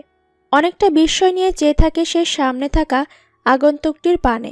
আনাইশাকে এমন বিস্মিত হতে দেখে হেসে ফেলে আগন্তুকটি। তবে আনাইশার বিস্ময়কর রেশ যেন কাটেনি এখনো। এবারে কিছুটা দূর হতে তাল মিলিয়ে হেসে ওঠে দুই তরুণী। তাদের মাঝে একজন বলে ওঠে, এতদিন অনেক লুকোচুরি খেলেছি, তবে আজ যা হবে সব সামনাসামনি হবে। এতটুকু বলে আবারও হেসে ওঠে তারা। দুই তরুণীর এমন রিনরিনে হাসির ঝংকারে কেঁপে ওঠে পুরো বাড়ি। মনে হয় যেন কোনো অশরীরী অতৃপ্ত আত্মা আজ মনের আনন্দে হাসিতে মত্ত হয়েছে। তবে এই তরুণীদের হাসিতে মিলিয়ে যায় আনাইশার সামনে থাকা আগন্তুকটির হাসি। মুহূর্তেই তার চোয়াল শক্ত হয়ে আসে। আনাইশাকেও সে শক্ত করে নিজের সাথে চেপে ধরে। ফলে কোকিয়ে ওঠে আনাইশা। ওর সামনে এখন সবটা ঝাপসা হয়ে আসতে থাকে। বাঁচার শেষ আশাটুকুও যেন নিভে যায় তার। যাদেরকে সে এতটা বিশ্বাস করেছিল আজ তারাই কিনা বিশ্বাসঘাতকতা করল তার সাথে। আগন্তুকটির পানে অশ্রুসিক্ত নয়নে আরও এক দফা চাইল আনাইশা। আগন্তুকটা যে তার বড় চেনা, বহুবার দেখেছে সে। সেই মুখের আদল, সেই চাহনি, এসব তার কাছে অচেনা কিছু নহে। তবে পরিচিত মানুষের এমন অপরিচিত রূপ, এটাই মেনে নিতে পারে না আনাইশা। নেত্র হতে তার দুফুটা অশ্রু ঝরে পড়ে। কাপা কাপা হাতে থাকা ব্যক্তিটির মুখশ্রীতে হাত রাখার পূর্বেই সে ঢলে পড়ে ব্যক্তিটির বুকে। পিট পিট করে চোখ মেলে তাকাতেই নিজেকে নিজের কক্ষের বিছানায় আবিষ্কার করে আনাইশা। আস্তে আস্তে সব মনে করার চেষ্টা করতেই ভয়ে চিৎকার করে উঠে বসে সে। আনাইশা বুঝতে পারছে না ও ওখান থেকে নিজের বাসায় কিভাবে এলো। আশেপাশে ভালো করে তাকিয়ে দেখে, না, এটা তো ওর নিজেরই কক্ষ। আনাইশার চিৎকার শুনে দ্রুত ছুটে এলেন লাবিবা রহমান। চিন্তিত সুরে তিনি বলেন, কি হয়েছে আনাইশা, এভাবে চিৎকার করছো কেন? মাম্মি, আমি এখানে কিভাবে এলাম? আমি তো আনাইশার পুরো কথা শেষ হওয়ার পূর্বেই তিনি থামিয়ে দিয়ে বলেন, কি বলছো তুমি এসব? তুমি তো এখানেই ঘুমিয়েছিলে। মায়ের থেকে এমন কথায় অবাক হয়ে আনাইশা বলে, না, আমি তো ভার্সিটি থেকে মাইশার বাসায় গিয়েছিলাম। তারপর আমি আমার বাসায় কিভাবে এলাম? মেয়ের এমন পাগলের প্রলাপ শুনে বিরক্ত হয়ে লাবিবা রহমান ধমক দিয়ে বলেন, তখন থেকে কি সব আবোল তাবোল বকছিস? অসময়ে ঘুমালে এমনই হয়।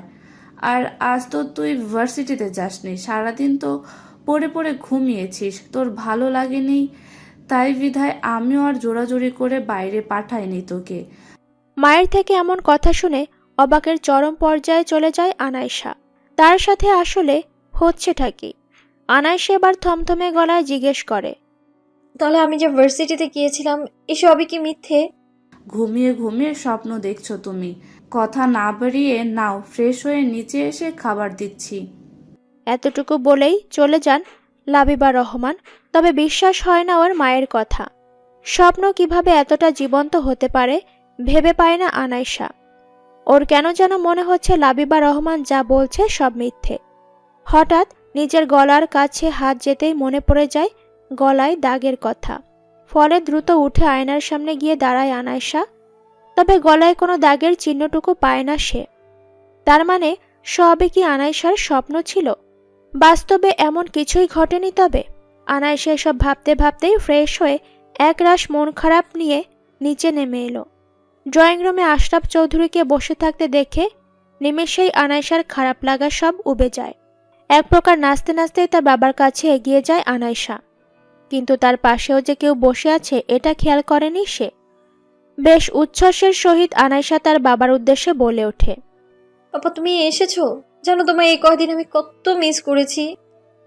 ভার্সিটি পড়ুয়া মেয়ে হয়েও আনাইশার কথা বলার ধরন এখনো বাচ্চাদের মতো, তবে এ আচরণটা শুধুই তার বাবা মায়ের ক্ষেত্রে। আশরাফ চৌধুরী এবার মুচকি হেসে বলেন, সরি মামুনি, তোমায় বলে যেতে একদম ভুলে গিয়েছিলাম। একটা জরুরি কাজের জন্য আমাকে বেশ কয়েকদিন বাইরে থাকতে হয়েছিল যে। আনাইশা তার বাবার সাথে কথা বলায় ব্যস্ত ছিল, তাই খেয়াল করেনি যে কেউ তার পানে একরাশ মুগ্ধতা নিয়ে এক দৃষ্টিতে তাকিয়েছিল।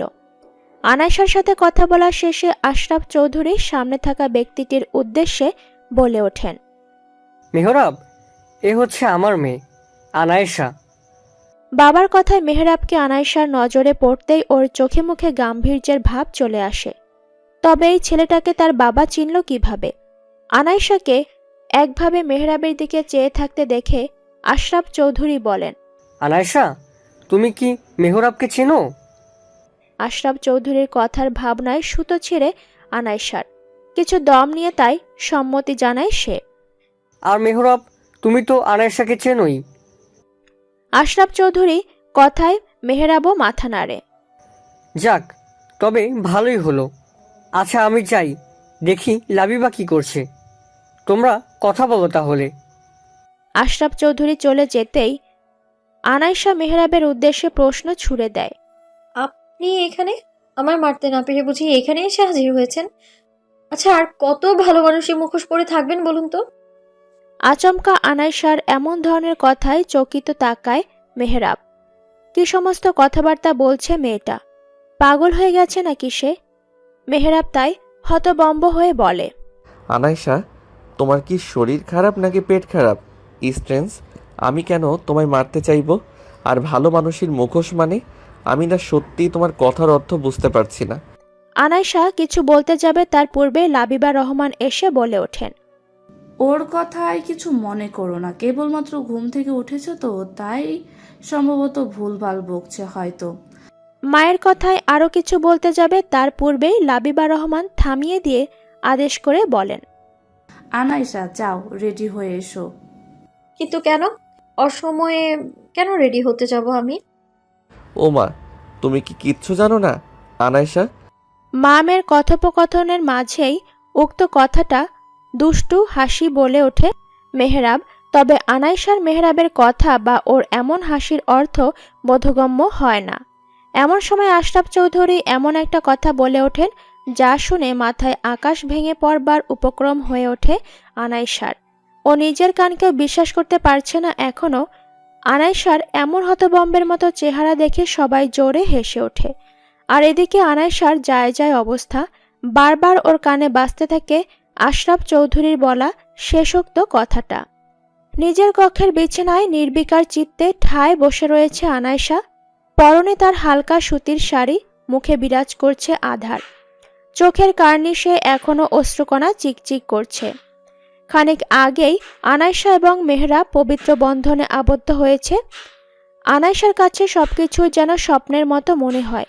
এই তো কিছুক্ষণ আগেও সে জানতো না যে একটু পরেই তার বিয়ে হয়ে যাবে, তাও আবার মেহরাবের সাথেই। কাউকে কিছু না জানিয়ে অনেকটা হুট জলদি আনাইশার কোনো মতামত না নিয়ে মেহরাবের সাথে বিয়েটা দিয়ে দেন লাবিবা রহমান এবং আশরাফ চৌধুরী। আনাইশা এবং মেহরাবের বিয়েটা দিয়ে যেন হাঁপ ছেড়ে বাঁচলেন তারা। সবকিছুই যেন মাথার ওপর দিয়ে যাচ্ছে তার। ওর মা বাবাকেও আজ ভীষণ পর মনে হচ্ছে। চুপচাপ বসে আছে আনাইশা। এমন সময় দরজায় খট করে শব্দ হতেই ধ্যান ভাঙে আনাইশার। মেহরাব ইতোমধ্যে হাজির হয়েছে তার কক্ষে। মেহরাব এসে আনাইশার পাশে বসতেই আনাইশা কিছুটা সরে গিয়ে দূরত্ব বজায় রেখে বসে। তা দেখে মেহরাব মুচকি হেসে বলে, আমি বুঝতে পেরেছি আনাইশা, হঠাৎ করে এমন হওয়াতে তুমি হয়তো মেনে নিতে পারছো না ব্যাপারটা, এটাই স্বাভাবিক। তোমার মাথায় হয়তো অনেক প্রশ্ন ঘুরপাক খাচ্ছে। সময় হলেই সব জানতে পারবে, শুধু একটু ধৈর্যের প্রয়োজন।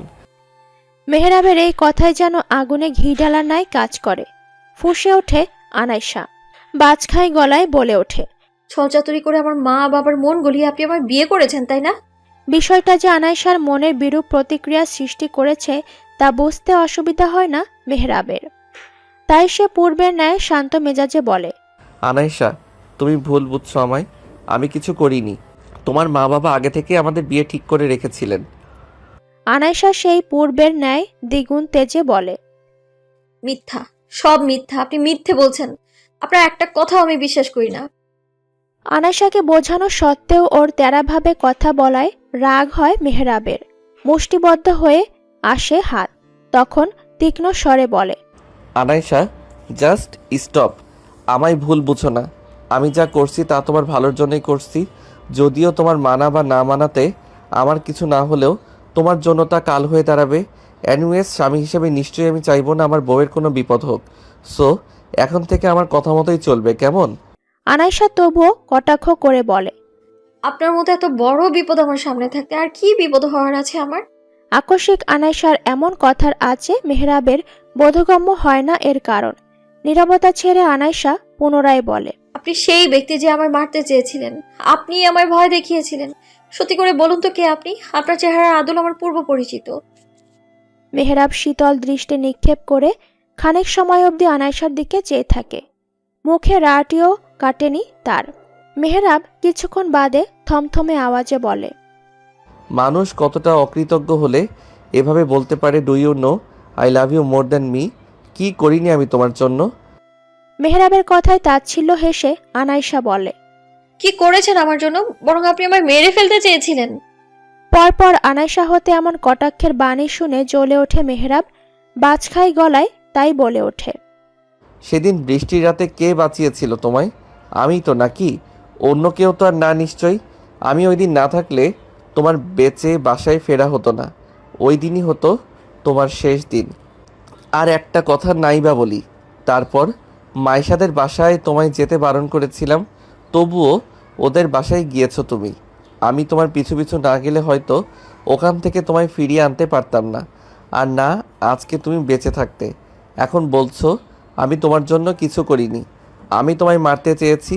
বাহ, শোনো মেয়ে, আমি যদি তোমায় মারতেই চাইতাম তবে আরও আগেই মেরে ফেলতাম।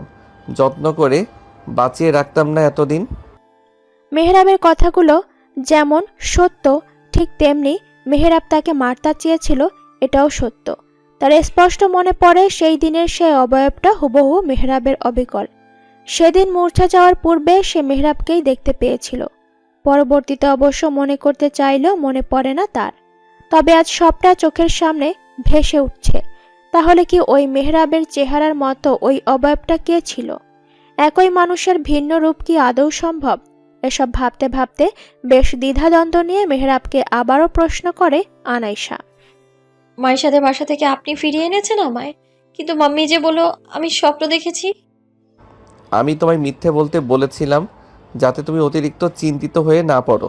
কেননা আমি চাইনি অতিরিক্ত টেনশনের কারণে তোমার কোনো ক্ষতি হোক। তাই এমন কথা বলেছে তোমাকে তোমার মা। আপনি আমায় কিভাবে ফিরিয়ে আনলেন ওখান থেকে? আগেই বলেছি, এখনও বলছি, এখন এসব প্রশ্নের উত্তর দেওয়ার সময় নয়। সঠিক সময়ে সব জানতে পারবে। আনাইশার এতে মন ওঠে না। চুপচাপ গাল ফুলিয়ে বসে থাকে সে। মেহরাব পাত্তা দেয় না সেসবে।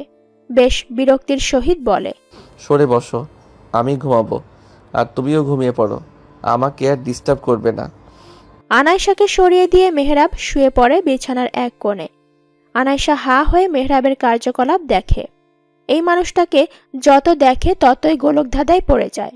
নিশ্চয়ই মেহরাবের সাথে ওই অবয়ব আর মাইশার বাসার ওই আগন্তুকের মাঝে কোনো যোগসূত্র রয়েছে।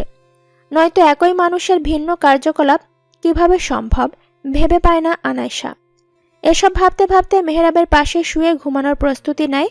তবে এপাশ ওপাশ করেও আনাইশার ঘুম আসে না। আনাইশার নড়াচড়ায় সজাগ হয়ে যায় মেহরাব। আনাইশাকে ঘুমাতে না দেখে তাই শক্ত করে নিজের বুকের সাথে মিশিয়ে নেয় মেহরাব। ঘটনার আকস্মিকতায় হকচকিয়ে ওঠে আনাইশা।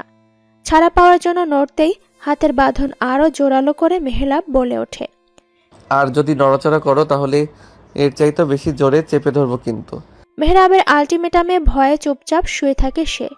এভাবে কিছু সময় অতিবাহিত হওয়ার পর ঘুমের রাজ্যে পাড়ি জমায় নবদম্পতি। গহীন অমানিশা, চারপাশে জমাট বাঁধা আধারে ছেয়ে আছে এমন ঘন আঁধারেও দুই তরুণী দাঁড়িয়ে রয়েছে ছাদের এক কোণায়। তাদের মাঝে ভয়ের রেশমাত্রও নেই, তবে রয়েছে রাগ এবং আক্রোশ। একটুর জন্য তাদের বহুদিনের প্রতীক্ষিত শিকার হাতছাড়া হয়েছে। এটা কি সহজে মেনে নেওয়া যায়? এতদিনের শিকারগুলোকে ধরতে পারলেও এই শিকারটাই বারংবার হাত ফসকে যাচ্ছে তাদের। মাইশা এবং নিশিতা মিলে পুনরায় ঘৃণ্য এক পরিকল্পনা করে আনাইশাকে যেভাবে হোক তাদের শেষ করা চাই। তবে ওরা কেন এমন ঘৃণ্য ষড়যন্ত্রে লিপ্ত হয়েছে তার কারণ অজানা।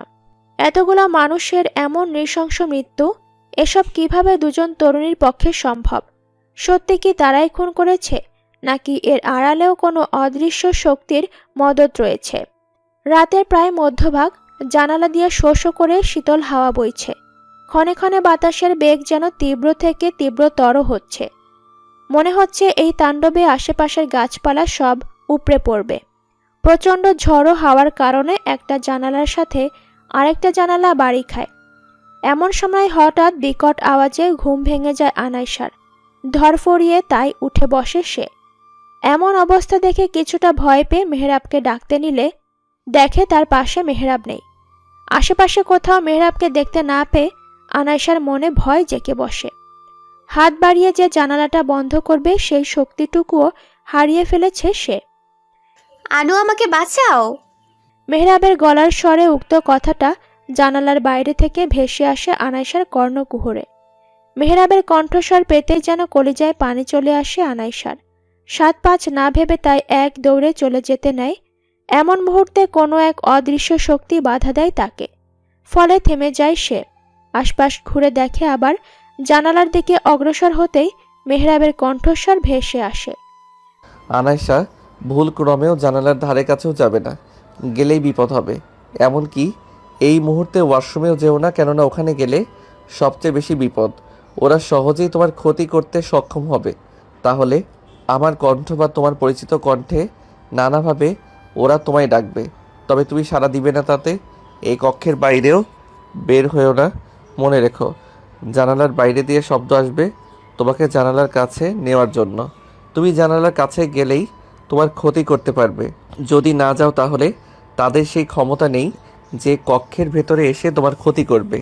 আর আমি তোমার সাথে আছি সব সময়। আমি না বলা অবধি বা আমি না আসা পর্যন্ত এই কক্ষের বাইরে ভুলেও প্রবেশ করবে না তুমি। মনে সাহস রাখো, আল্লাহর নাম নাও, কুরআন তেলাওয়াত করো। মেহরাবের বলা প্রতিটি কথা মনোযোগ সহকারে এতক্ষণ শুনেছে আনাইশা।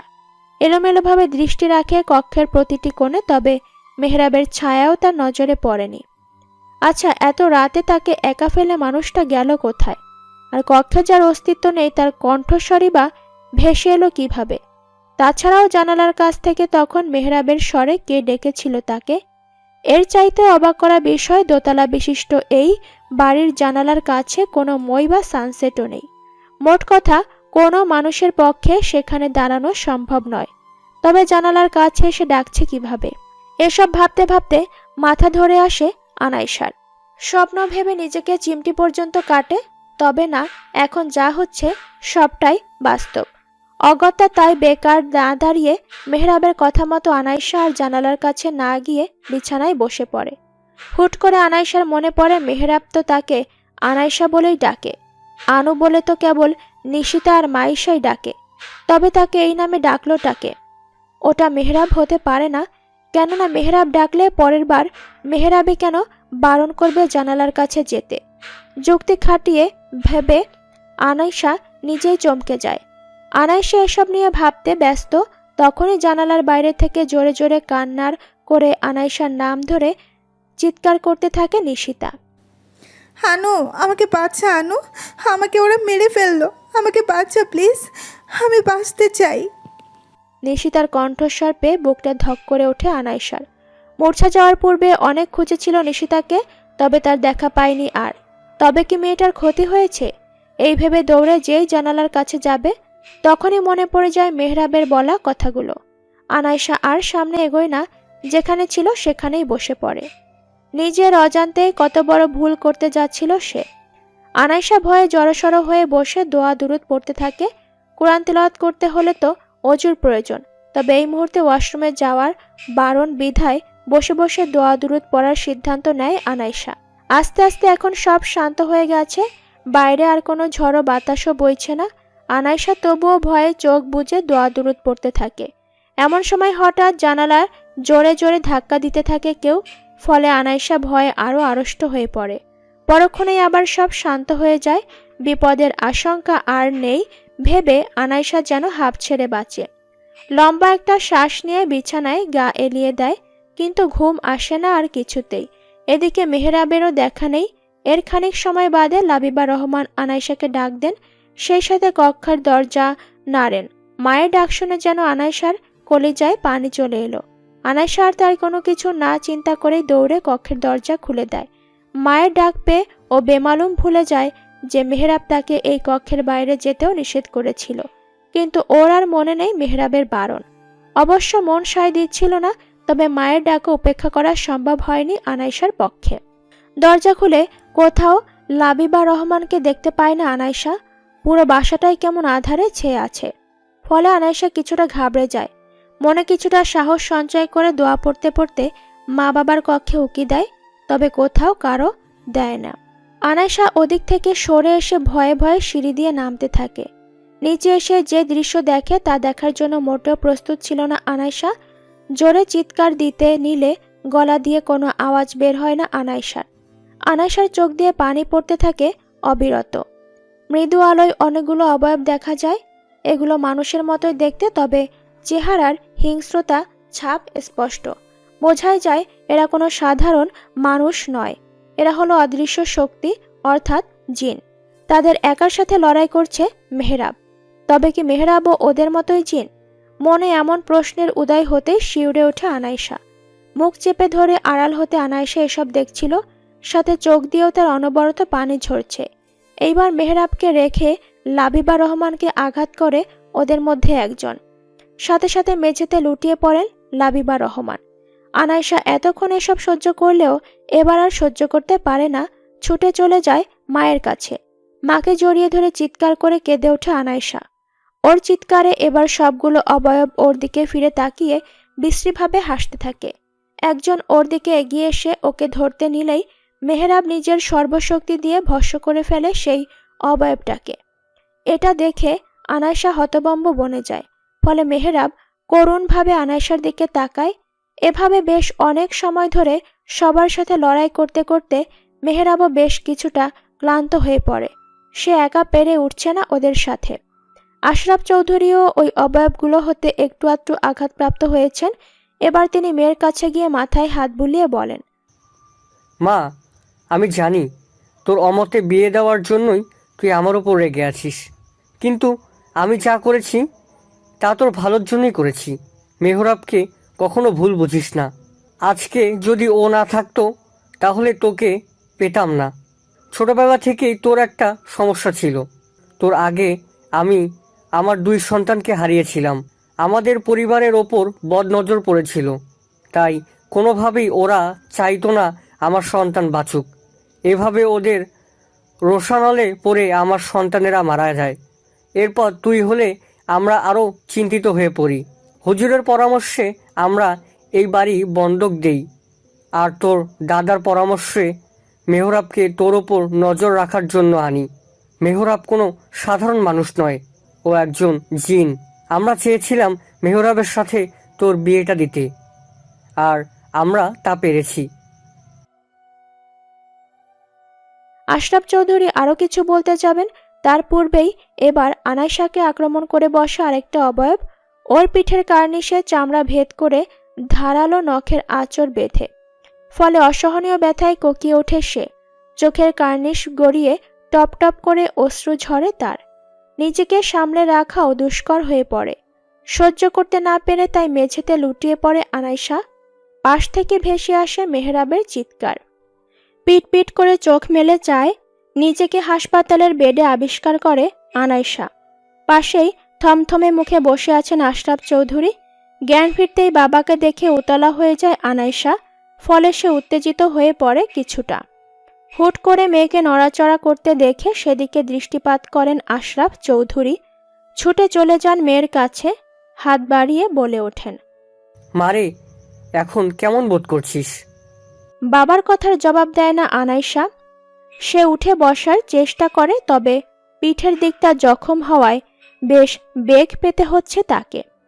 তবুও কষ্ট করে উঠে বসে সে। বাবার দিকে এবার পূর্ণ দৃষ্টি মেলে বলে ওঠে, মাম্মি কোথায়? মাম্মিকে দেখছি না যে। আশরাফ চৌধুরীর মুখশ্রী আবারও মেঘে ঢেকে যায়। আনাইশার জ্ঞান ফিরলেও ওর মায়ের এখনো জ্ঞান ফেরার নাম নেই। বোঝাই যায় বেশ চিন্তায় আছেন তিনি। তবে এ মুহূর্তে মেয়ের কথা ভেবে তিনি সত্য গোপন করে বলেন, তোর মায়ের একটু কাজ আছে তো, জন্য আসতে পারেনি। কাজ শেষ হলে ঠিক চলে আসবে। বাবার কথাই সত্য হিসেবে ধরে নেয় আনাইশা। তবে সে আরও কিছু জিজ্ঞেসের পূর্বেই তারা দেখিয়ে তড়িঘড়ি করে চলে যান আশরাফ চৌধুরী। বেশ কয়েকদিন পর হাসপাতাল থেকে আনাইশাকে রিলিজ দেওয়া হয়েছে অনেক আগেই। লাবিবা রহমান বেঁচে নেই আর। আশরাফ চৌধুরীও কদিনের ব্যবধানে অসুস্থতায় মুষড়ে পড়েছেন ভীষণ। তবে এ কদিনে একবারের জন্য দেখা মেলেনি মেহরাবের, আর না কোনো প্রশ্নের উত্তর পেয়েছে সে। বিষণ্ণ মন নিয়ে জানালার গ্রিল ধরে এতক্ষণ যাবৎ দাঁড়িয়েছিল আনাইশা। আচমকা কাঁধে কারো শীতল স্পর্শে ধরফরিয়ে ওঠে সে। ঘাড় ফিরিয়ে পেছন চাইতে দেখে মেহরাব করুণ দৃষ্টিতে তাকিয়ে আছে তার পানে। আনাইশা কোনো কথা না বলে পুনরায় ওই দূর অন্তরিক্ষের পানে এক ধ্যানে চেয়ে রয়। মেহরাব আনাইশার কাঁধে থুতনি ঠেকিয়ে আকাশের দিকে দৃষ্টি নিক্ষেপ করে। আজ মেঘেরাও বড্ড মন খারাপ করে রয়েছে। বিষণ্ণ সন্ধ্যায় মেঘাবৃত আকাশ, মেঘের গুরু গর্জন ও আকাশের বিদ্যুৎ ঝলকানির মধ্যে লজ্জায় লাল হয় অস্তয়মান সূর্যটা। বর্ষণমুখর সন্ধ্যার এ এক দুর্লভ রূপ। প্রকৃতির সন্ধ্যা যেন আজ আগেই হাজির হয়েছে। প্রকৃতি যেন অন্যান্য দিনের তুলনায় আজ বেশি নিস্তব্ধ, নিথর। শ্রাবণের বর্ষণমুখর দিবসনে এক সময় আধার ঘনীভূত হয়ে আসে। দুর্যোগপূর্ণ শ্রাবণ সন্ধ্যা, চারপাশ নীরব নিস্তব্ধতায় ছেয়ে গেছে। প্রকৃতির কোল জুড়ে যেন আজ শুধুই বিষণ্ণতা। সর্বত্র যেন প্রিয়জন হারানোর আর্তনাদ। বেদনায় অন্তর্নীল বাদল বাতাসের দীর্ঘশ্বাসের মধ্যে যেন তার চোখের জল ঝরছে। এতক্ষণ চুপচাপ প্রকৃতির এ লীলা খেলা দেখছিল আনাইশা ও মেহরাব। আজ আনাইশার মনটা বিষণ্ণতায় ছেয়ে গেছে।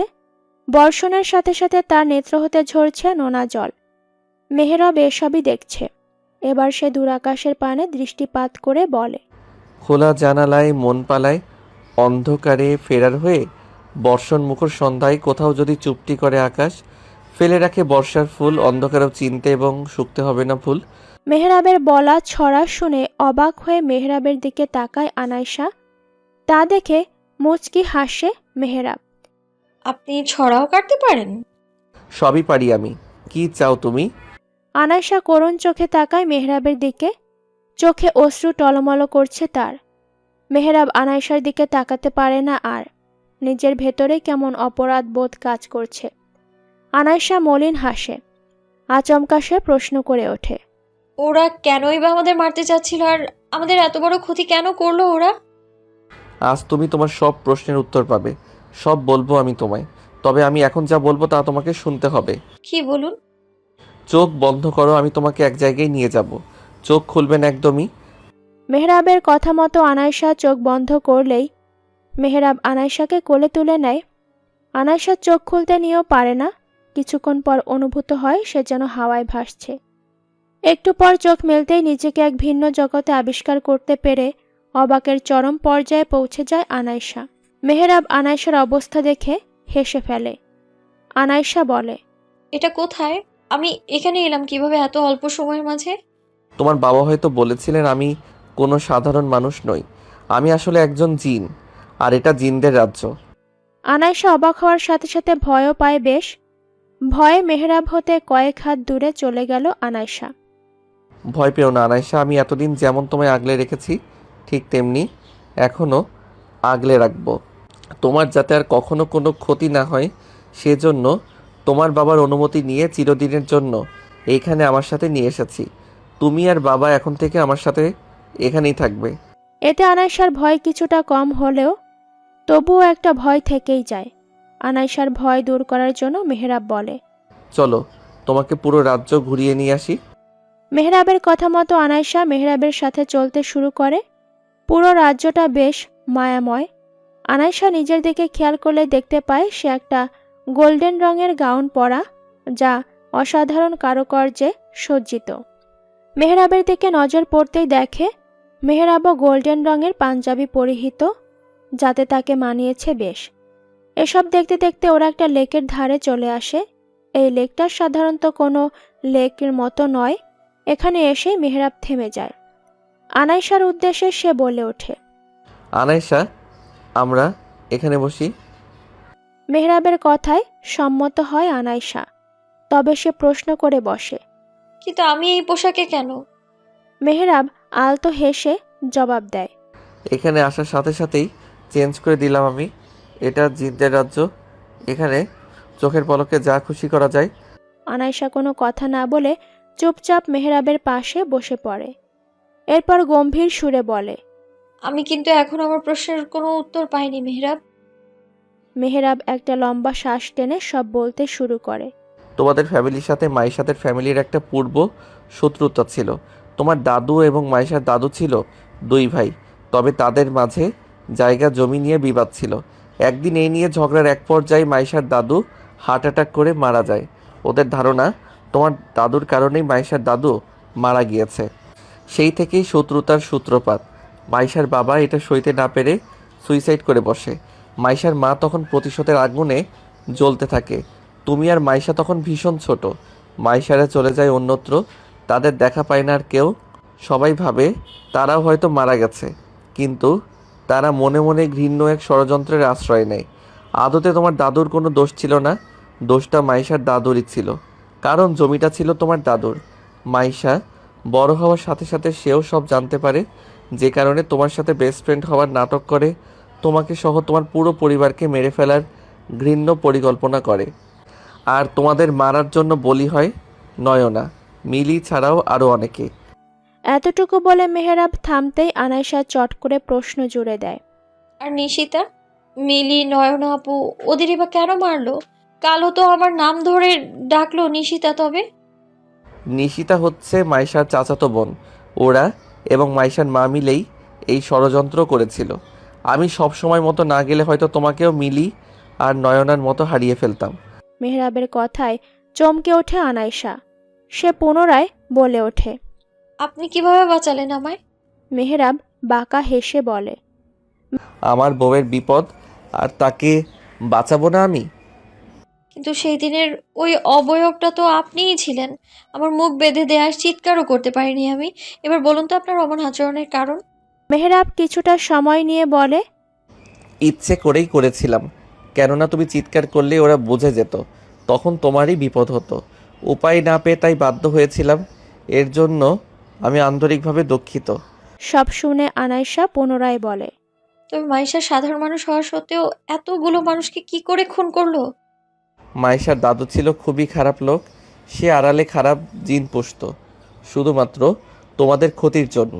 কালের পরিক্রমায় সেই জিনগুলোই হয় মাইশার সহচারী, আর ওর হুকুম পালন করেই সবাইকে মারে। নয়না আর মিলি ওর পথের কাঁটা। ওদের জন্যই তোমার কোনো ক্ষতি করতে পারছিল না মাইশা, তাই ওদেরকে সরিয়ে দেয় মাইশা। তোমাকে মারতে পারলেই ওদের প্রতিশোধ নেওয়া পূর্ণ হতো, কেননা তখন তুমি না থাকায় তোমাদের বংশ বিলুপ্ত হয়ে যেত।